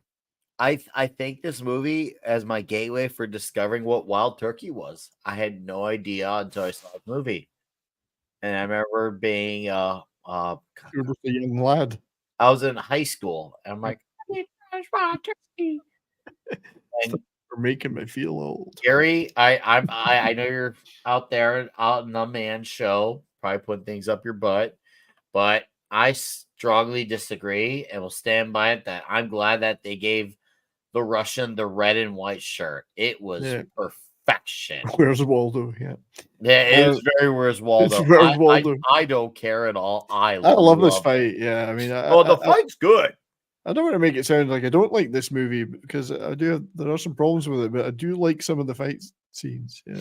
No, the It's fight is not great. a bad movie. I love This is- how This is the accidental stabbing here right now. Yes. So let me go back, pause that there. So yeah, so the I guess Alec Baldwin's prop person was on this movie too, so they forgot to switch out the prop So the knife, you know, retractable with, knife. Yeah. with the real knife. So I'll read the article. Yeah, I just found an article. He said it was a bad day. I got to tell you, when I was swinging around and grabbing the prop knife, and he's there, and I plunge it in his chest, and it stabs and it goes in. I'm looking at the knife and I'm looking at him. Kevin, he's just looking down at me. Look how big he's 6'10". I think Jane is what 6'2". It's incredible, isn't it? Yeah. And his knife sticking out of his chest, and he was rough, and that was rough. You know what made it worse? He was so nice about it. You're like, oh my God, this guy's gonna knock me across the room just out of reflex. He just sat there, looked at the knife, looked at me, and shook his head. I sent him a couple of cases of beer, if I remember right.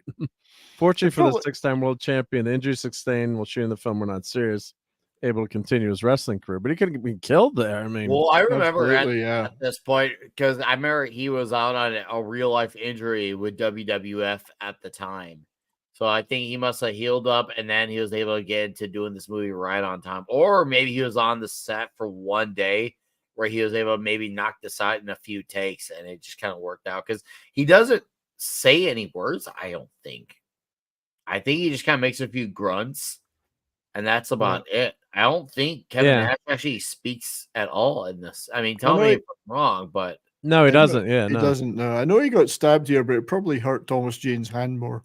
no, yeah, no. It's like, 'cause I remember seeing that in the theater, thinking, "Wow, that actually looked really real." Yeah. It turns out that it was. I think they should commit to that and do it for real more often.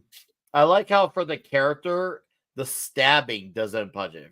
For the character in the movie, the stabbing doesn't. He just has that big old Kevin Nash, big sexy smile. Because yes, for folks, in case you're wondering why I say big sexy, that was a nickname that he went by in WCW, WWF, where he said, "It's big sexy Kevin Nash." Yeah. But So for me, Nash, good. I was just saying, yeah, he said that he got me in the. Thank God he got me in the collarbone. He stabbed me right in the collarbone. If it'd been up in the meat, who knows? Could have drilled that thing right into me pretty Could've hit good. an artery. That would have been a nice one, yeah. So I guess the stunt this is Nash speaking, coordinator didn't change the real butterfly with the retractable, and he went shit, and just looked at me. I'm not going to go Jesus because I don't want to kill the scene. He goes, I just stabbed him. I go, it's not that bad. It's not that bad. He's like, no, it's bad. It's bleeding. It's not that bad. And I looked in the mirror, there's a little blood because they squared the blade off anyway. So it's just a puncture wound. It was nothing. Poor Thomas. It was like, geez, man, I just stabbed the guy. I mean, that is freaking scary. I mean, just not forbid. Plus, that's not the guy you want to piss off either, Oh, right? I know, right? Look how fucking big this guy's. I mean, when you watch, I love wrestling. I watch a lot of wrestling, and everyone is so damn huge. But when you see these guys in person, or against like a normal sized person, you just realize how.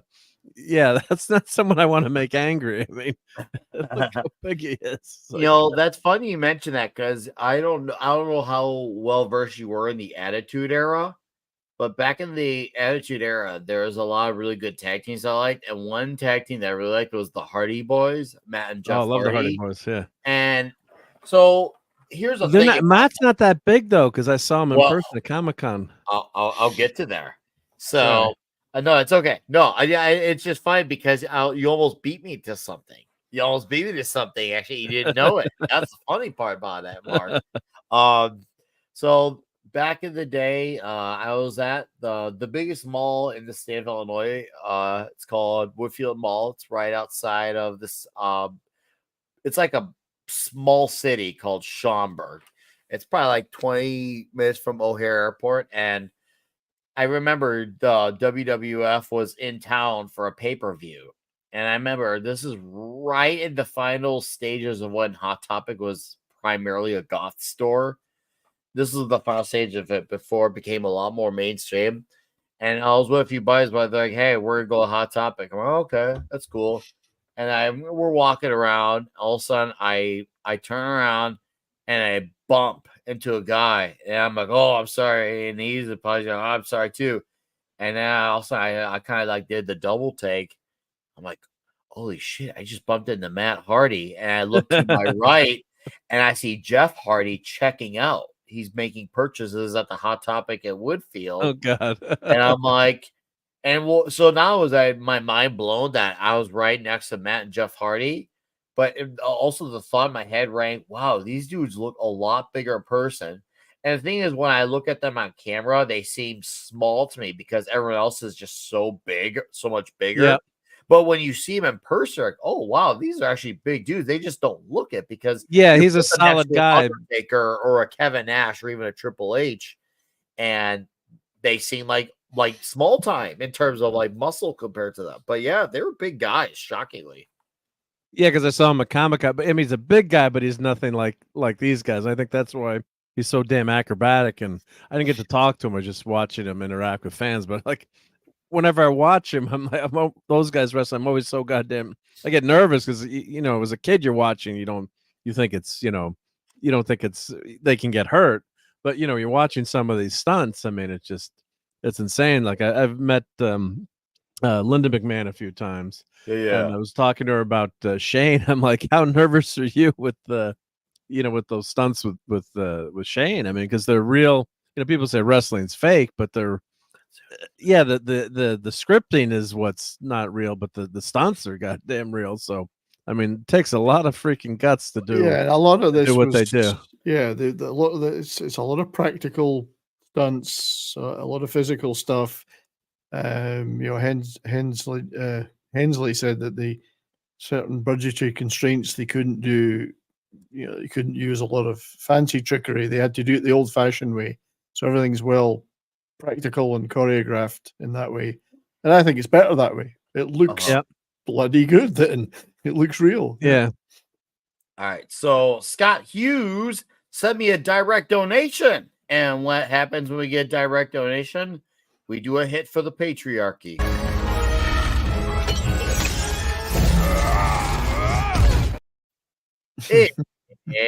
Never gets old. Never gets Scott Hughes for a $5 direct donation says best version of the Punisher ever. All right. Well, hey, thank you for the $5 there, and I'm glad you enjoy this thing. I don't know where I stand. I'm gonna unveil my thoughts next week after we have completed all three movies in the recency sense. So, but that's good. I do know a lot of people who this is their favorite version, so you're not alone out there. Look at that old man. That's a bad look at that guy's face. Yeah, for a lot of people, this is their Punisher. I guess you can make the statement that a generation did grow up and say this is their guy.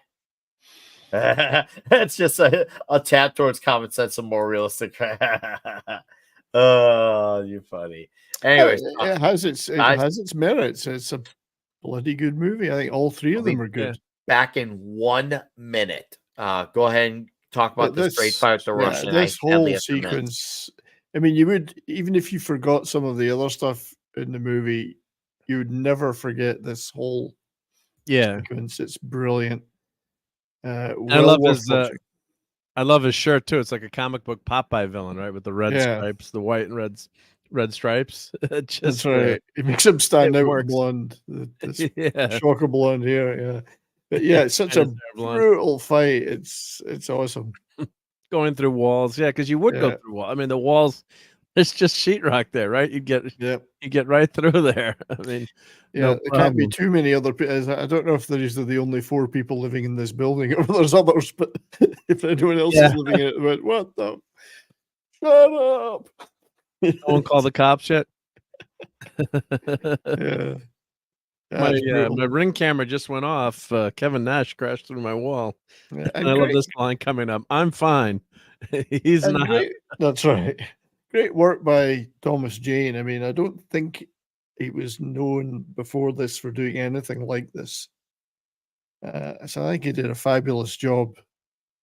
I read he turned it down twice. Yeah, he didn't feel it was his kind of thing. And I mean, we've seen him in a lot of good dramas. 61 is a great movie if you've ever seen it. The baseball movie. He's in. Oh, that's right. Yeah, he is. Yeah. He's a fantastic dramatic actor. I don't think he'd done anything like this. I mean, he wasn't that well known at this point. I don't recall. No, I don't think so. I think he's really convincing. I mean, I like him. He's very personable in the role as well, which is maybe not something you think the Punisher should be. I don't know. He's actually, because Ray Stevenson, I think, portrays him a little bit more emotion, with less emotion. I think Thomas Jane's got a little bit more humanity in his portrayal. Yeah, I gotta watch the Stevenson movie again. Of course, it's rougher now too. Unfortunately, he passed. But I remember just not liking that movie as much. But maybe I do love that movie. So long. It's been so long since I watched it. Yeah, I do love the Stevenson one. Talked about it in length a while ago on a show, one of my shows. It was more of a retrospective of Stevenson, but also we lingered on that one a lot. I've always liked that movie a lot.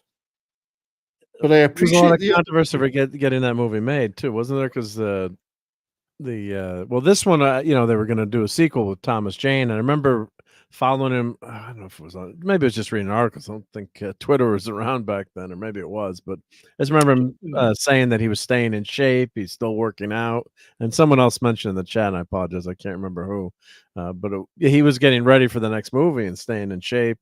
I'm going to give you guys another, great Punisher movie. Yeah, it seemed to end up in development hell for some reason. It's one of these things that should. I mean, it didn't make a huge amount of money, but it wasn't a complete flop either. And they did talk about making another one. But then again, the rights, I don't know much about the rights of these, but they switch around so often or expire that sometimes things it takes too long. The rights gone, somebody else has got them, another studio, then things reset. So, I think he would, I think he did a good job. He is probably, of the 3 movie versions, he's probably the most human, if I could put it that way, of the 3. Yeah. Dolph is more of a, and I do like. Dolph's more of a machine, and Ray Stevenson is quite deliberately is portraying it with as little emotion as possible, I think. Yeah, and this one, Jane, they really do a great job setting up his family because that scene is so long. I know you didn't like having maybe the length of that, but I don't mind it. I think it makes it a very different movie from one where you don't need that origin story as much, like the first movie, and then it's never mentioned at all, hardly in the third one. I think if you like, it's an action movie. It's a straightforward action movie at that point. No, this one with the long extended family scene in the first act, beginning, it kind of makes it more like an action movie, any other action movie, as opposed to a Punisher movie, then it does, obviously. It's quite a long section. It's great. It's a great action section, the Puerto Rico stuff, but I'm not a purist, so I just love it because it's good action. Those who are purists may say it's possibly a little bit too much for Punisher, and maybe they wanted more Punisher. Oh yeah, and that's probably one of my biggest gripes I had with the Netflix show. For as much as I enjoy John Bernthal, there is definitely the fact that he was basically Frank Castle almost the entire show of his own show. I kind of was like, okay, that for Daredevil season 2, because one is Daredevil's show, 2 is building up to his character becoming the Punisher. But the fact that in his own show, you saw him in that uniform less than a quarter of the episodes. And in those quarter of the episodes, he wasn't even in the prop uniform for even a portion of the episodes. Now, I did enjoy season 1 overall. I thought season 1 was good. Season 2, I thought was a stinker. I love season 2. You know, I love season 2 with that opening scene in the bathroom, that fight in that bathroom, and that fight was good. But the I like season 2 better than season 1. I thought it dragged season 2. I felt like season 1 was substantially better. Oh, well, I like.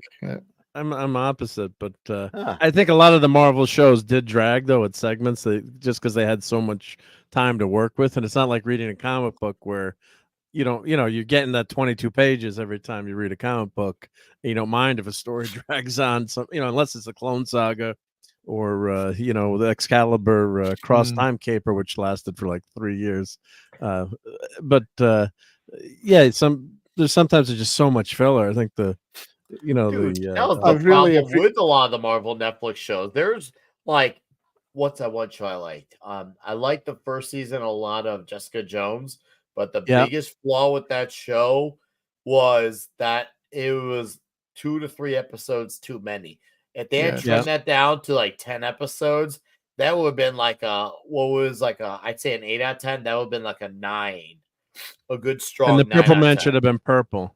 And oh god, yeah, that's Jessica. Just not just his veins at the last episode.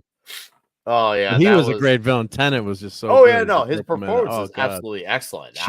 Chilling. Yeah. Always give him that credit. His performance as a character was great, and there was a lot of things that they did that were literally lifted from the original Alias comics, like up to and including the opening scene of the show is the very first scene in Alias #1, because that was what the series was originally called, was Alias, not Jessica Jones. They called it Alias at the time, and that was Michael Davis. Yeah, it should have been, but it is what it is. And it probably was too confusing with the Jar Jar Abrams series, I guess, so that's why they didn't go with Alias again. Yep. What makes you different from them? They have something to lose. I was like, that's true. They do have something to lose, and it's not the biggest difference, but I get his point on that. If you want peace, prepare for war. Oh, dude, what a statement! And that's absolutely correct. Yeah, it has to get worse before it gets better. And this is she knows she's losing him. She knows she's Rebecca or what's her character? I can't remember her character's name, but knows she's losing him. Joni, thank you. Yeah. That's why she's so upset there, because she knows that's it. She's got a big crush on Frank, but that's going to be it. I'd like to have a big crush on her. Well, 70. You weren't in Stand By Me, unfortunately. Well, that's unfortunate for you. I do like Will Patton, though. I like Will Patton. He's good. Effectively slimy bastard. Hard, slimy bastard. Is that this guy, Will Patton, right here? Yeah, that's Will Patton. Yep. Oh, Mr. Gay Man. He's always good value for money. You ever seen a movie called Fled? No, I've not seen The Fled. Do tell about The Fled. I think it's Lawrence Fishburne and him that are in that, I think. Oh, so deep voice Fishburne? Nice. It's Lawrence Fishburne. Well, then it's got the very it's a good least movie. Be decent. But oh man, yeah, Marvel, Netflix, man, even their good stuff, yeah, the fact that it was just too much was definitely what hurt at times because. And I remember hearing about it later on that apparently they were contractually obligated that they had to have 13 episodes. I was like, that should have changed. Someone should have looked at me, hey, we have enough stuff here that this works for 10 episodes.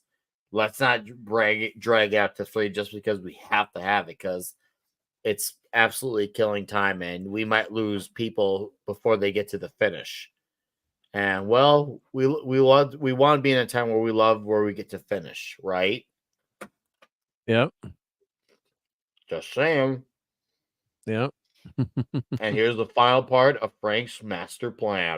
Indeed. Setting I up. love when a plan comes together. I mean, this is just brilliant. And Paranoia, setting them against each other. Yeah, and this movie, you know, it's everyone can say, oh, it's a standard action movie, but it had some nice twists and turns, and those were probably the best parts of the movie. This setup, it's like he's just not killing him; he's making him suffer. So that brilliant payoff, you know, you see in a few minutes where, you know, he tells him, "I made you kill your best friend," and he made you kill your wife. And he just loses it, and it's like, yeah, and your bed. The wife is trying to say, yeah, but he's gay. You don't have to, you know. And she was trying to tell him, and he thought she was lying. Like that's how over the edge he pushed Howard too. That's why I thought once again this is really good stuff here because you see Howard Saint losing his mind because everything is going wrong before his eyes, or what he thought was going wrong because he saw the earrings placed on the bed, the phone calls traced from his wife's car back when there was a car phones that calling him. He's like, dude, what is going on?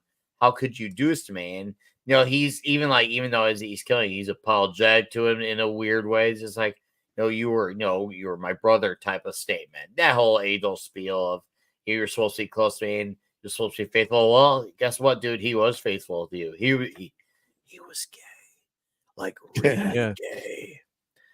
Super gay. Say, man, yeah, super gay. But you wouldn't accept it because. Well, you were set up really good. You got played really good. And boy, talk about, you want to talk about what the best plans fall into place. This felt like one of those, like, wow, this is actually a really good put together plan. Because when he got to know the guy, as I call him, the guy who was in a lot of the things at the time, he learned that their lifestyle runs on routines.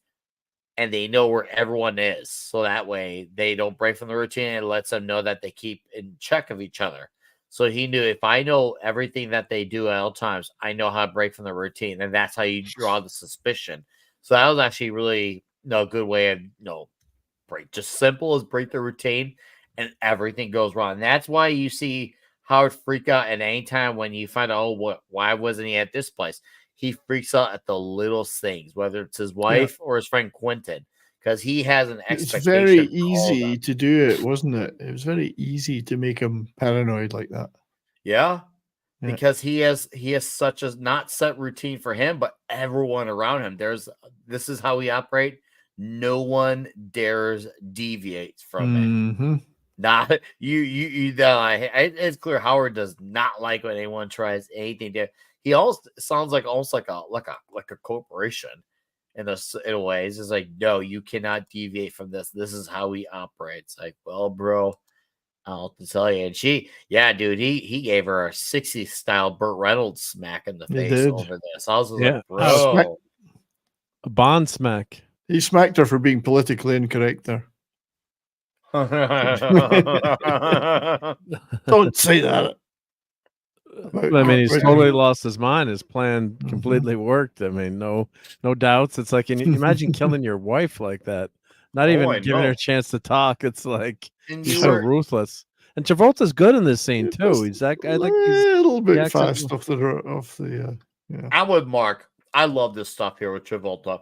He really sells me on the villain right here. Yeah, he's good in that. I think this is his best scene in the movie. I think.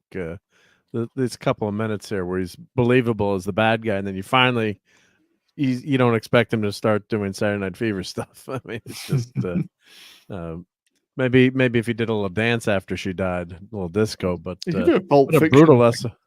Yeah, Dude, this is a damn brutal way to go because I thought she was God. gonna like die after the fall, and that's already a brutal way to go. But the fact that she happened to live, obviously she can't get up.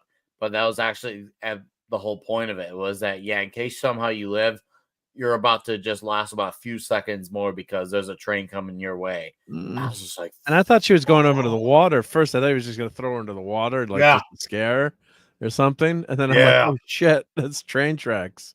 Yeah, and you can see she's alive there. You see, I feel bad for the driver, the train driver. It's just he's going to be traumatized by that. He will I be. have no idea. It's just not thinking of the poor engineer. I need a martini. Yeah. You were just giving Frank flack from one of your son's kids, and you go and killed your own wife and your own best friend, and you need a martini. Yeah. What sick mind does this dude have? Like, holy crap, man. Like, ay caramba. How do you function? Oh, it's a gateway computer there. Sorry. Gateway. Train. Yeah, gateway. I remember Gateway were the thing. I remember. Yeah, they had stores and everything. Oh yeah, there was a gateway. So they were quite big. Oh, we didn't comment on the you stupid SOB. You brought a knife to a gunfight. That was another good line. Oh yeah, I mean the slideshow's going fast, but that was another. It's back now, but that was a pretty good scene too. With the assassin, the El Mariachi who's trying to take him out. Yeah, so this movie's got some good scenes, and then some good kills are coming up too. Some pretty good kills coming up. Oh, this whole sequence is and great, there's really great moments of dialogue as well, because as he's getting prepared for his final fight, he talks about the separation of revenge and punishment, and I was just like, "Ooh, this movie actually has some deeper meanings." He says, Frank Castle is dead. He died with his family, and in certain extreme situations, the law is inadequate. So this is the nightclub. Yes, this is Howard's nightclub. It's called Saints and Sinners. Yes, how perfect! I love that. I've always loved that. Whitesnake album. But yeah, Howard Saints and Sinners. In order to shame its inadequacy, it is necessary to act outside the law to pursue natural justice. This is not vengeance. Revenge is not a valid motive. It's an emotional response. That, Frank. No, not vengeance. Punishment. I was like, oh, that's good. That's deep. That's like something like a sports movie speech. Like after you're getting revenge after like a loss. That's like it's like a Rocky 3 type of speech. After Rocky realized his love for Apollo, that he had to go and avenge the loss. Even though it wasn't of his loss, because he got his ass kicked by Clubber Lang in Rocky 3. Yeah, right. Thank you. I thought that dialogue gave me goosebumps. Seriously, it was freaking great. And yeah, it becomes a shoot 'em out fest. And some of the kills, man. Oh, yeah. I will not forget when he puts the knife up the guy's chin. You can see the blade in his mouth. At that point in time, that strip shocked. I was like, holy fuck, man. This is getting good. It's brutal, but it's beautiful but wonderful. It is. It's all and the Punisher shirt looks good there too. It does. It's looking good right now. Yeah. Definitely on the tactical side. It's on the tactical side of things. Yeah. Sorry. No, it's all you're munching away. Yeah. Pizza.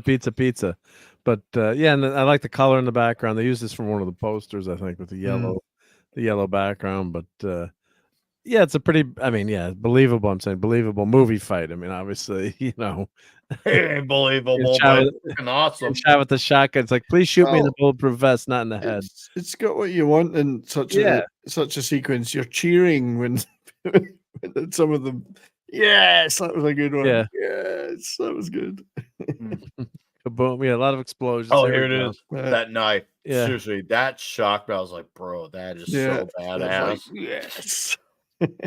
Good makeup work. Yeah. Otherwise, I'm sure they hope they all checked to make sure that was the fake knife for that scene too. Jesus God, if the guy got stabbed there for real, change out the right prop knife. Yeah.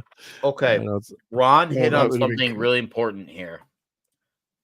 When they had merch and comics to promote movies back then, they did.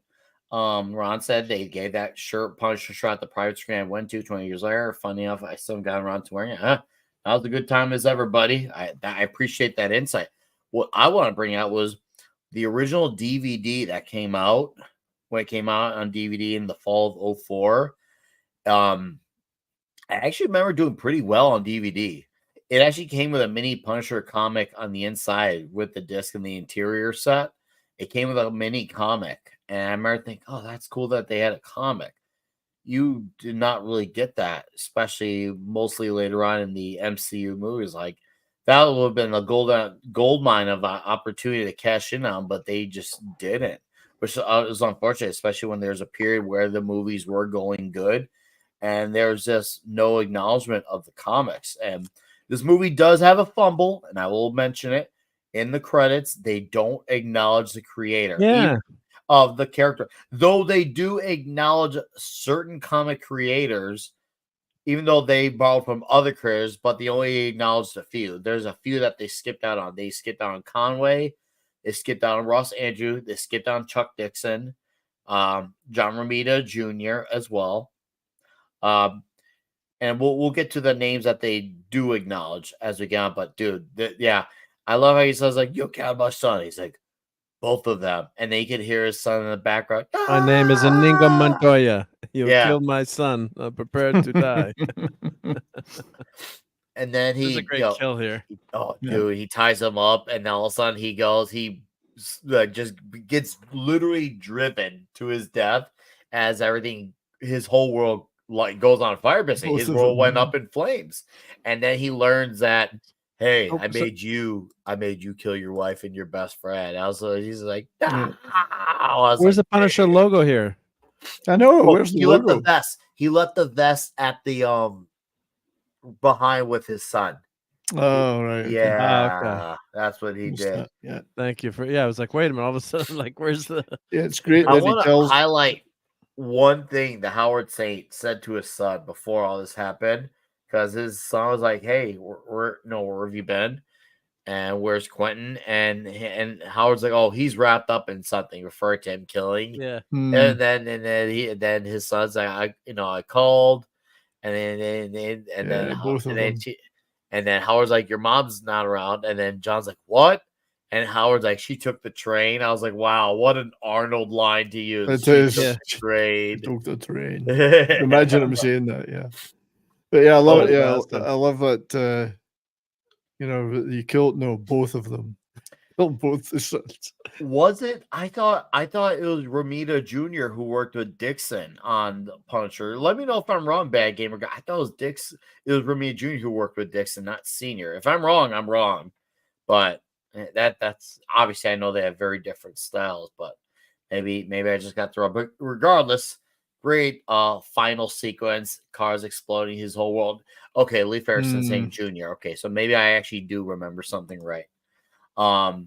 Anyways, I love that. Then you get the view. I know. I would have saved the cars.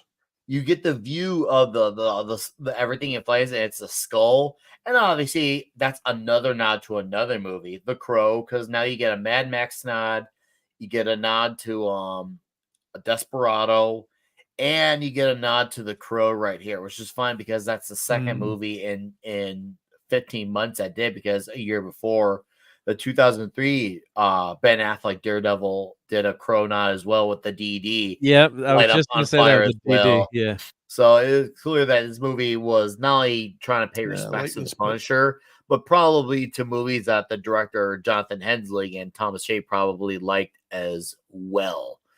So influences all across the board.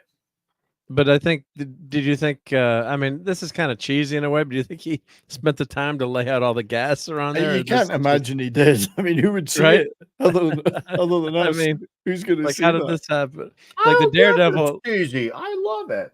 No, it's cool, but it's just like, would Frank really do well, this? who would see it? We see it because we're seeing it from the camera viewpoint. In reality, who's going to, unless there's a police helicopter over it.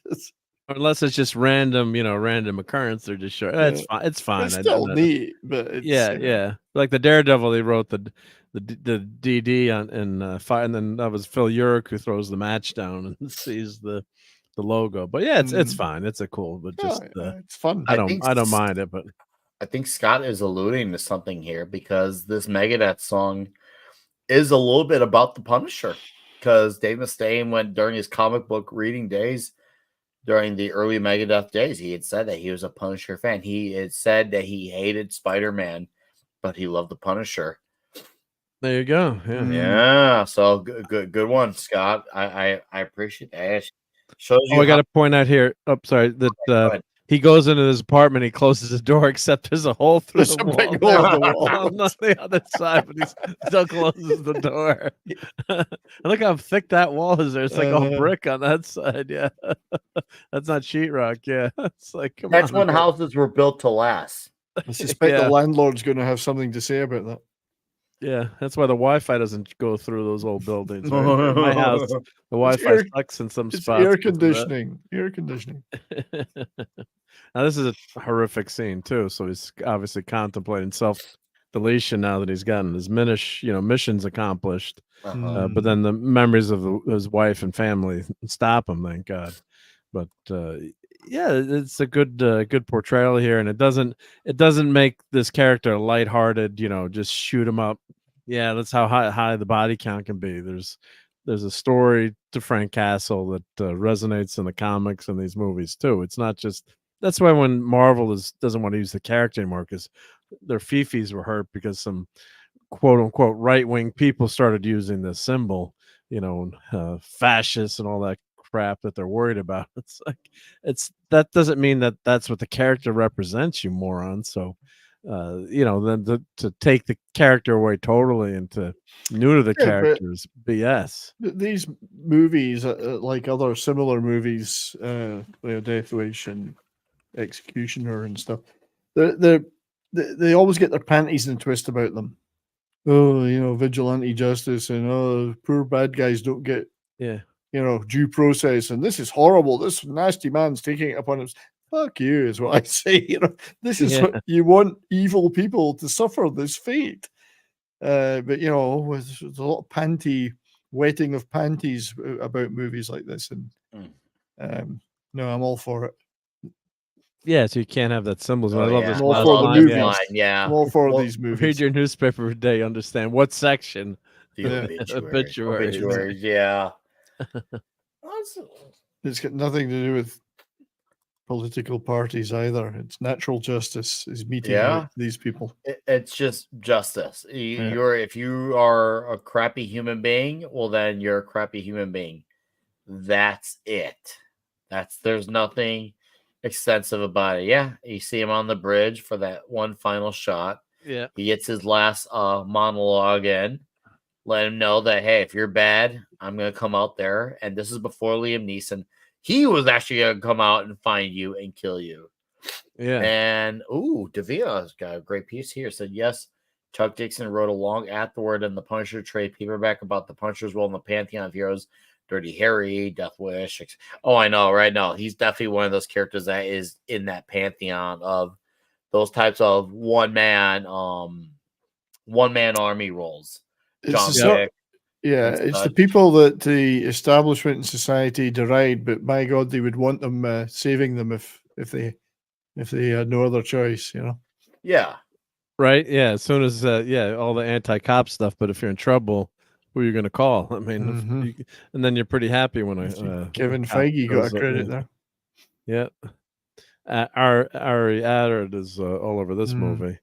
But the other thing is, I want to question the character with all the earrings, rings. Ben, what do they call him? Spacker Dave, I guess, or Ben Foster. I mean, he took a lot of guts, but why didn't he just say like the guy left? He's like he killed the Russian, he walked out the door or something. Why didn't he just say that instead of getting torn? You're like, well, the guy did say later that he must not know he didn't say anything. I don't know if that was a jest or if he was joking or if he was dead serious, because bad guys you never know. Yeah, but I'm like, I would have just said he left, right? He's gone. He killed the. And why did they stay in the apartment? I was like, why didn't they run? I guess they couldn't get out. There was that one I don't guy know. who I was asked, guarding. Remember? yeah, I They guess couldn't leave right away. Yeah, no, but when they're coming up the stairs, I guess they went in the two of them went in the elevator. I ask too many silly questions sometimes, but I just thought they wanted to have him tortured there just to show that he was sticking up for the Punisher. That nice line like, why'd you stand up for me? You don't even know me. But I don't know, just minor stuff. I would have got my ass out of there as fast as I could have. I don't know about you. If the three But they goons weren't are in a coming up with position where they could, because I guess Joni not, was yeah. taking care of Frank, because Frank got injured from fighting the Russian. He was still out cold. Yeah. And then they told one of the Sank mafia guys to stick around there in case, because they're expecting, because they were thinking, okay, Frank, they gonna already come said back. themselves that Frank's not here. Wait for him to come back so the guy could finish him. Little did he know that Frank was there the entire time. He was just in that little hidden spot. Yeah.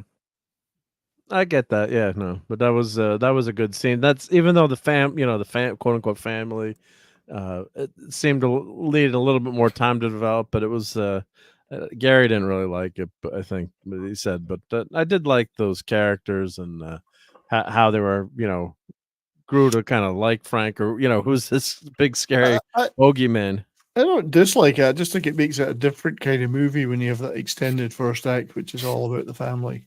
Yeah, It's more. Oh, no, I'm talking about the apartment family. Oh, the you know, apartment overnight- stuff. Oh, sorry. Yeah, but it was no, but it's okay. But it seemed like it needed more time to develop where it became a thing. Like Rebecca, Romaine, she fell in love with Frank Castle pretty quick. Unless there's stuff you're not seeing, and it's a movie, so they gotta compress stuff. Well, But as I say, there's a 2.5-hour version out there. I've never seen it, and also the original cut edit was nearly 3 hours long before any trimming for theatrical release was done. So there may have been more development of that relationship. We don't know.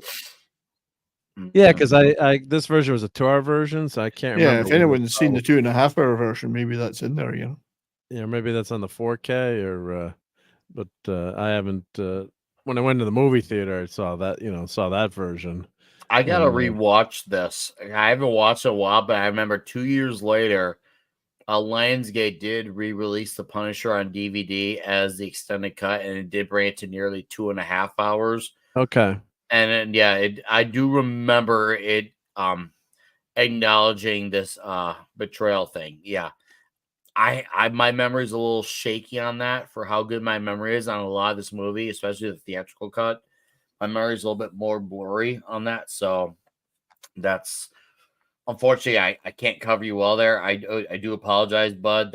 That's solely on me. That's a me issue. So, but I am aware of when it came out and all that stuff, and it's just been a long time. So, anyways, the credit of the careers that they acknowledge here under the thanks list. So that once again, I mentioned earlier, they don't acknowledge Gerry Conway and Ross Andrew, who created the character. They don't acknowledge Chuck Dixon and John Romita Jr., who they took a scene directly from the comic books from one of their parts in a Punisher run. But there's some essential careers that they still listed anyway. And I don't know how it came down to Olsen. I'm sure even if you ask these three particular guys, they would even tell you as well, hey, where are these guys as well? Because they acknowledge Garth Ennis, because obviously this movie took a lot from the Garth Ennis run, Jimmy Palmiotti and Steve Dillon, who were involved artists on Garth Ennis's run. So I could see why they included those three. I just don't get why they left out those guys in particular. No, I'm not sure if you noticed, Mark, in the credits. If you look in the credits, once you put a quick pause. Yeah. Let me go back. Yep. There's when they're this is who they're thanking, right? Yep. Special thanks. Yep. Yeah. We'll go back more. Well, we're gonna highlight two parts. The first part we're gonna show the concrete is that's at the end of the special thanks list. So I don't know if you have let me go. Yeah, I can do slow mo. Well, I just go. Yep. So Coast Guard, Tampa. Yeah, so it's obviously Tampa. Yep. Wholesale Tool Company. Oh, it's after this. No, it can't be. No, it's not there. No. Not there. Yeah. Before. Or if it's at Maybe this, it was but I do before? know for a fact that they acknowledged Jimmy Palmiotti, Garth Ennis. Yeah, because I was trying to, I was when I was clipping it, I was trying to look for that, and I didn't see anything on this version. All right, go It's all this- forward. Let me go forward. Let me go to the very end, and then I think that's special thanks. I don't see anyone's name, any comic creators there. That sticks out, and they should stick out. I'm going to take a photo and post on my Gilded Twix and Instagram. That is really strange. I swear to God, I saw on my DVD. I was even rewatching it. Maybe they added it or took it off this version. Well, or? this is off the original 2004 DVD. And it's not in the credits on IMDb. No. They don't mention creators. Here. I want to see it this chain now. Go up again. The drivers. I'm going fast. No, stop. Yeah, no. Because I want to. They have some really odd predators here. There's one of them they acknowledged for John Travolta's driver. I'm not joking. Well, they do have that sometimes. I think you get that a lot now. You see give that a lot. Someone a ride to work on the movie. So basically, if you're an Uber driver, you drive an actor to the set of their movie, you get a credit. That's pretty common now. That's what I mean. This is 20 years ago they were doing this, and Well, even now you can see here we here, go, there's a lot of it superfluous. Right there. Driver. Okay, so there's driver and assistant. Okay, I get I understand standing. I get that security, but honestly, a driver has no relevance to the movie unless they're actually like in the movie, working on the movie. That is just like some of the. And I see Ron wrote they work for some of those drivers work for production. Okay, if you're working for the production movie, but are we talking a personal driver like John Travolta's personal driver? Because this is like his personal driver who helps him get around. He doesn't deserve a credit. If he's someone who's involved with the movie, I guess you could say that's a lot more fair. And Davina saying maybe the credits were at the beginning of the movie. I swear I thought they were at the end. But let me check. Well, I just looked on IMDb and there's no creator credit anywhere on there. So I'm gonna have to get a photo and I'm gonna be mad if I'm hallucinating because I got this driver thing, right? Absolutely weird. Absolutely. And you'd think they would put in the beginning of the credit, like thank you to so and so. And then did they have anything in the Dolph Lundgren version crediting anyone? No, not at all. Not one creator. Not even Stan Lee. Which is interesting because often you'll see screenplay by so and so based on characters created by somebody. Well, they don't have that in this. Yeah. No. Yeah. You don't see it. Don't make no sense. Yeah, no one yet. And Rebecca Romaine Stamos is not listed in IMDb either. I was looking at the IMDb page, and she's not on the page. Yeah, if you guys look, that's because of the credits were done in some kind of, I don't know whether it was order of appearance, but even as you saw there, John Travolta's name is almost at the bottom of the credits, cast credits. Okay. So she may well be buried in the middle of them. She's probably buried in the middle. Yeah, all casting. Yeah, I found Travolta was second at the time. She was Rebecca Romaine Stamos at the time. So Roman, Scheider, and Travolta are all near the bottom of the credits, cast credits. Yeah, Roy Schneider. Yeah, it's not listed on the top. Yeah, I don't know if that's because it was in order of appearance. All right. But I'm gonna go to the credits on my DVD, and I'm going to get a freaking photo. I'm gonna take a picture.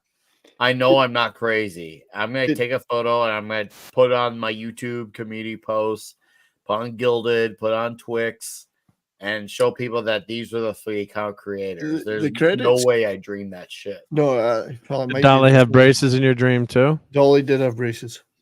And Dolly definitely had braces. The credits cannot be in order of appearance because Thomas Jane is buried further down them as well, and he's in the first minute or two.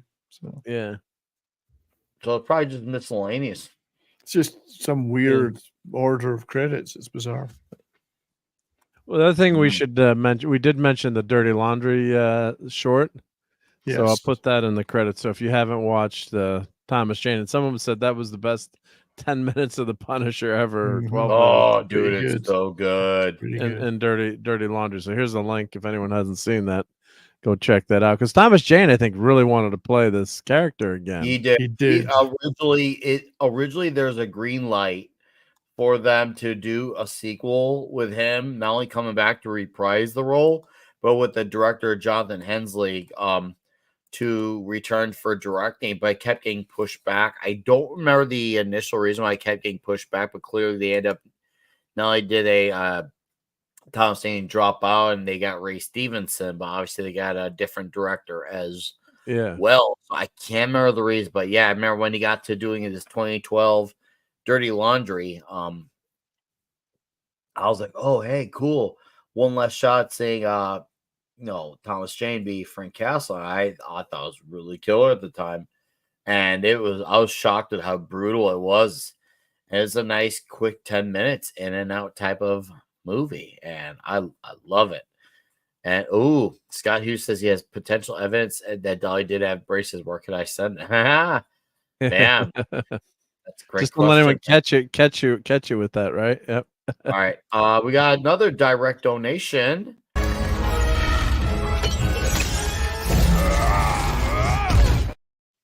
And we got Scott Hughes again for $2. Says, here's the Amazon link for the extended cut. There's only one left. Ooh. Who's going to get it? Who's going to get it? Get it. I'm posting in the chat. Oh, okay. Buy it now. Thank you, Scott. That's very generous of you. You're helping the people out when you do stuff like that. So come out there. We'll snag that copy most likely. And I will make sure I follow up on this on the YouTube community post, Gilded, and Twitter, because I'm going to show that those creators were listed there. Because once again, this is based off an original DVD copy from the movie being released in 2004. So, and then you're like, oh, so what happened?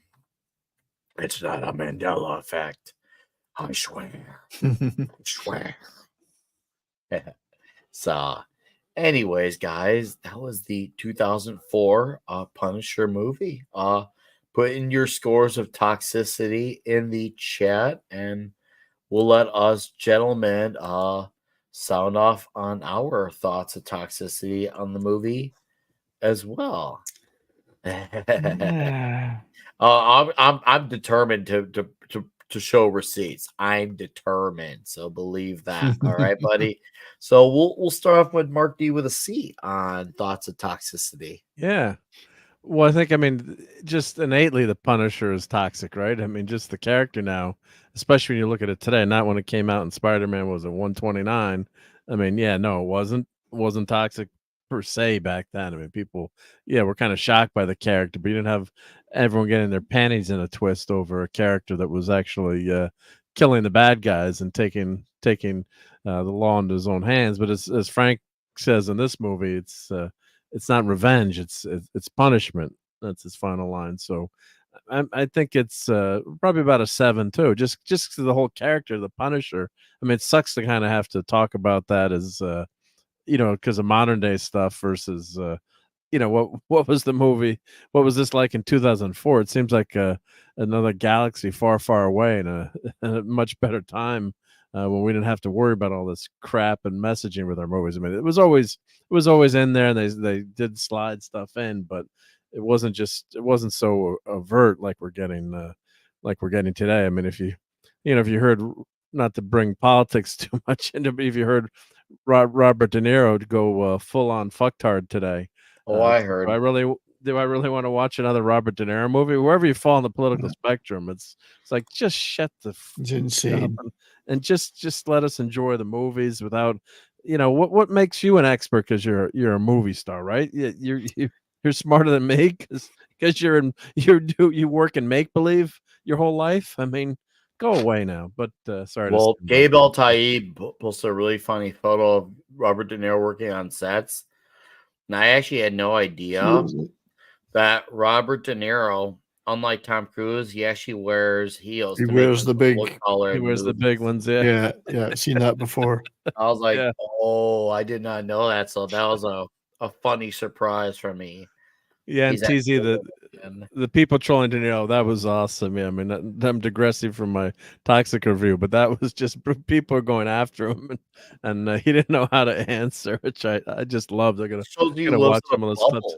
Once again, you're in a bubble. Is real, and I honestly don't care as much that he has his feelings. I just wish it came from a place of principle and actually being informed. But he's one of those metropolitan people who thinks that corruption swings somehow magically exclusively one way.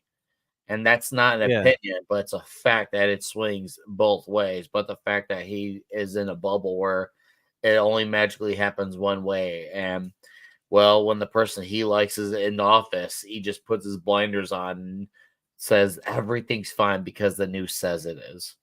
Yeah, and everyone was giving it back to him because they didn't have the Hollywood press or the mainstream press, so they kept asking tough questions, and I was loving it. So, but yeah, that's what just drives me crazy about the way the Punisher character has been neutered, or they changed the logo, they made him to like a ninja that went to limbo, and then the character is gone now. It's like, just kill the character off and have the guts at least to do that instead of trying to turn him into something. An R-rated to make the story right. Yeah. I want R-rated Punisher. I don't want any other Punisher. So I think this was what really well done movie.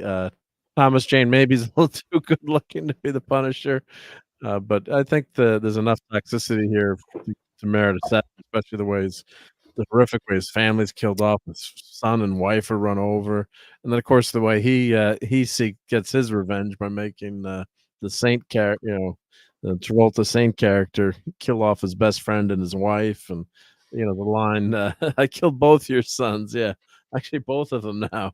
So yeah, it's a solid 7. If you haven't watched, I'm assuming everyone's watched this because they're hanging out with us. But if you haven't, go watch this movie.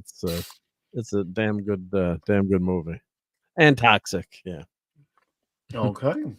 70s.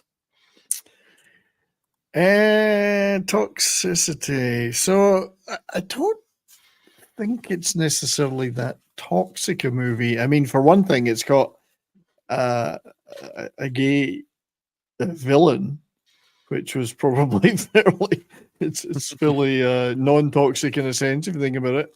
Plus, obviously, Travolta's wife's that character is a female villain too, really.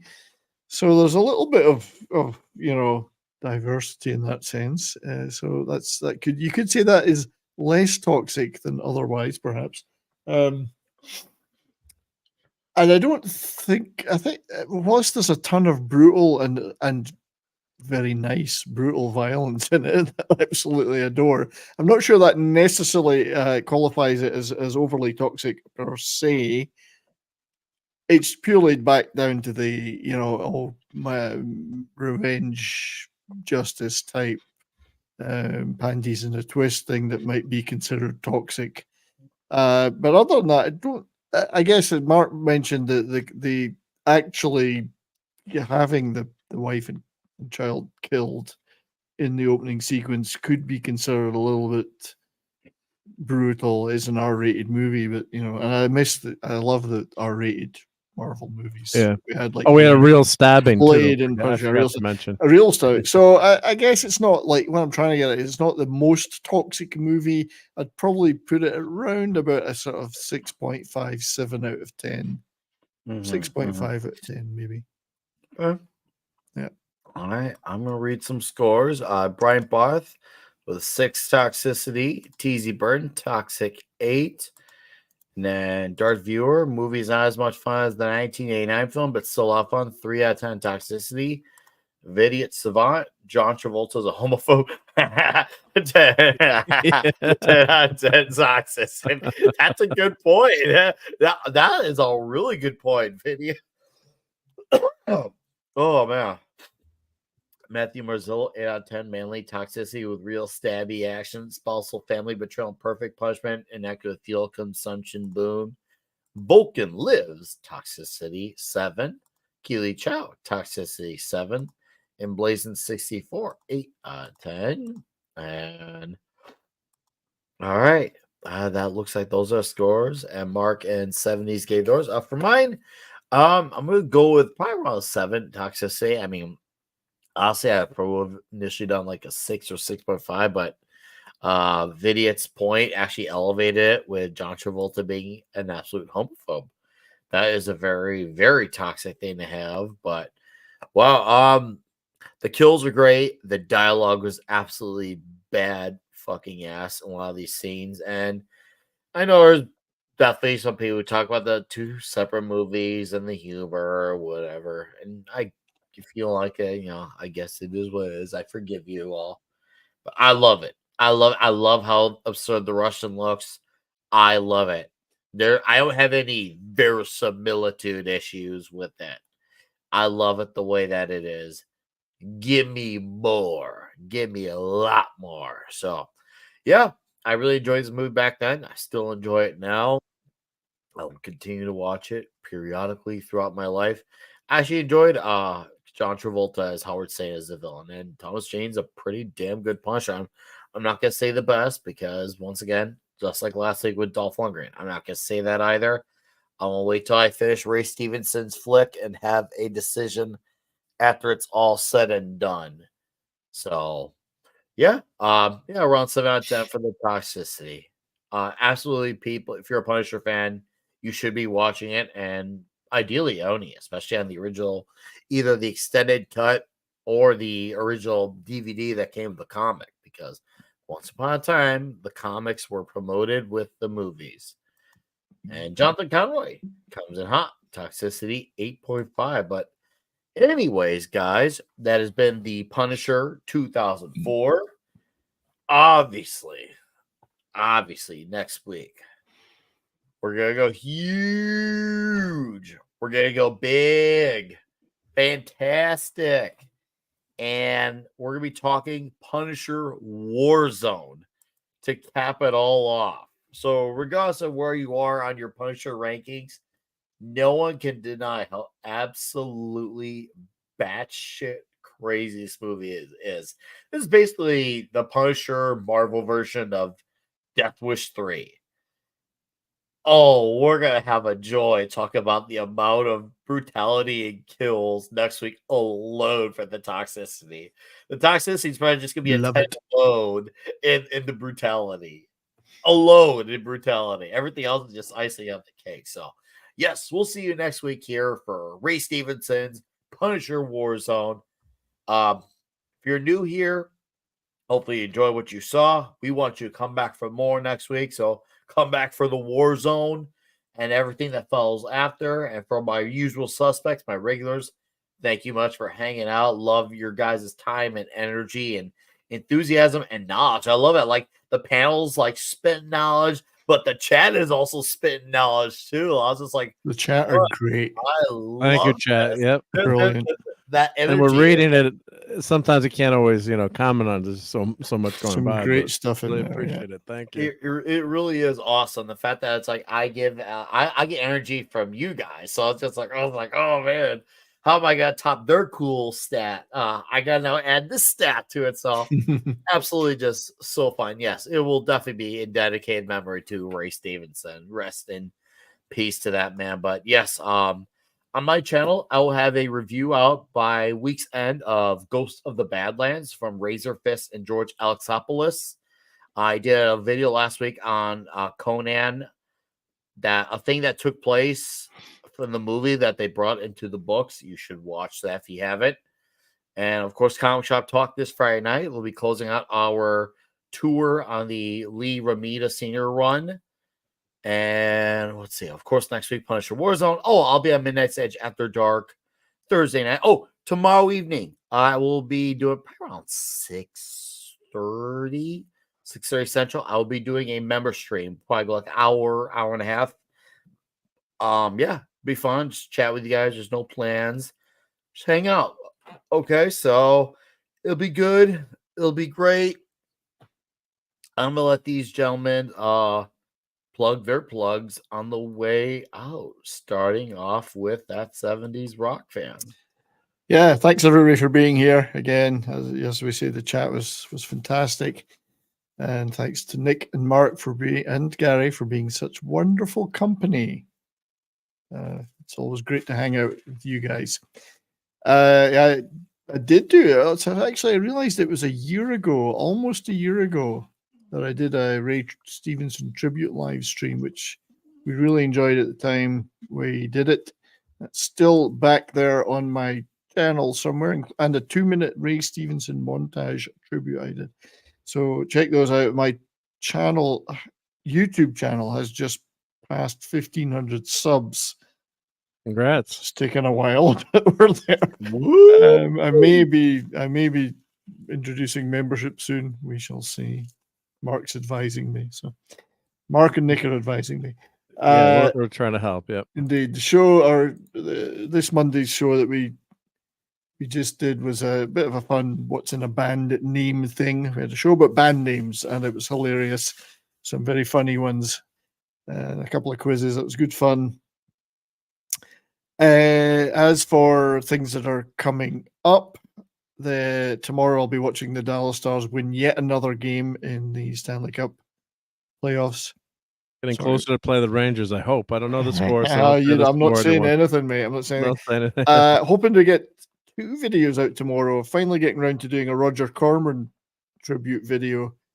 It's taken me a little while because it's been like a month since he passed, but I'm working on that. And also I've got a whole bunch of physical media that I got in the last couple of days, thrift store stuff that I do, and I make videos on. I got this little beauty. This is the Total Recall in the tin. Nice. Which I don't recall seeing it. It must have been pretty common back in the day, but actually, I think I have that. Yeah, I think I have that. Yeah, I got it for about $1, so $1. Yeah, that's the wrapper. Cool packaging. Yeah. So I'll probably do that video too. Thursday night on Comics, over in Comics Division. Thursday night Throwdown. Saturday night, Brahma Bull and I, bourbon and boarding, hockey and drinks. Later on Saturday night. So check that out, and thank you everybody who does support me for your support. Really appreciate it. Hey, no, 70s. Thanks for being here, dude. Appreciate hanging out with you as always. It's a good time. Always a good time. Good times. Good times. We'll have many more to go. And then TZ Burton. It's coming hot. A membership. And that would go to one Jonathan Conroy. Thank you, TZ, sir. I do appreciate that. And I do appreciate you donating a huge membership. Awesome. Thank you, TZ. Let's see what's in this tin. If I can get it open. Yeah, open up your tin. Meanwhile, pictures of Sharon Stone, I hope. Maybe actual Sharon Stone herself. Well, not now. Meanwhile, no, it's nothing but a disc. That's all. Damn it, it's just Mark, a DVD. What's coming out on your side? Yeah.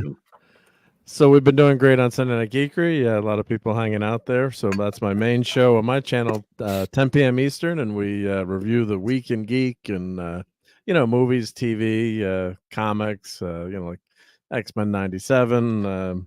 We've been covering a little bit of Doctor Who.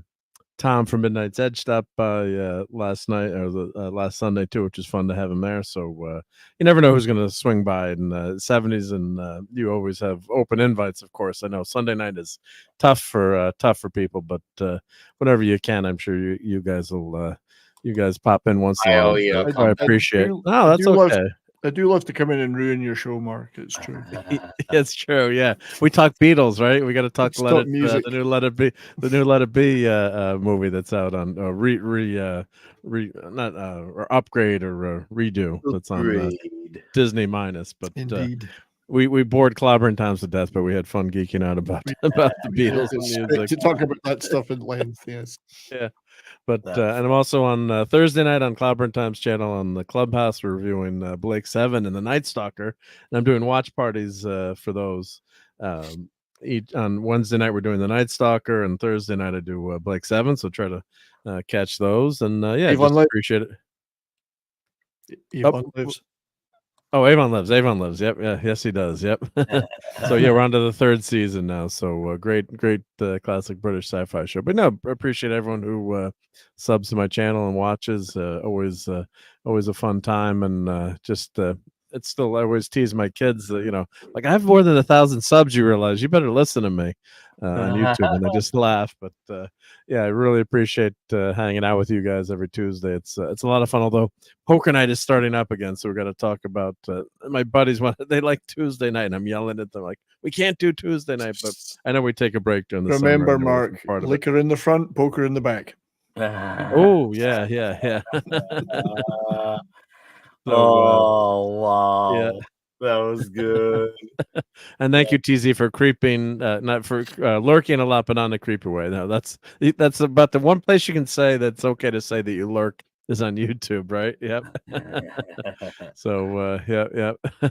So yeah, it's always a lot of fun, and I've got a bunch of we're talking toys in the chat with Captain Have Fun, so I've got a bunch of toys to review. I got the Star Trek Playmobil Bird of Prey, that huge model to review, and I've got there was a remote control Batmobile that was on sale on Amazon. I've been tracking it for years, and it dropped down to like $80. I'm like, I gotta buy that. I gotta buy it. It used to be like 180, and now it's down to 80. I'm like, I'm buying that. Yeah. So so thank you everyone. Yep. And much appreciated. Yep.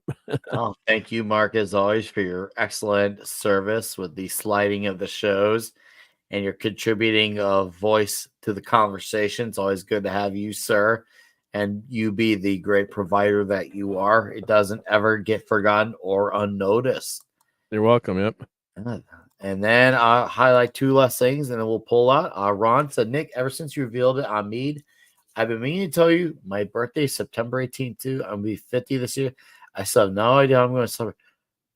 Dude, you're fucking 50? You got to be lying to me. You look like you'd probably be like 35, maybe you're like a little younger than me. Ron, I think you should celebrate by living for another 50 years. Yeah, at the rate you're on, I think you might have 100 more years on you, brother.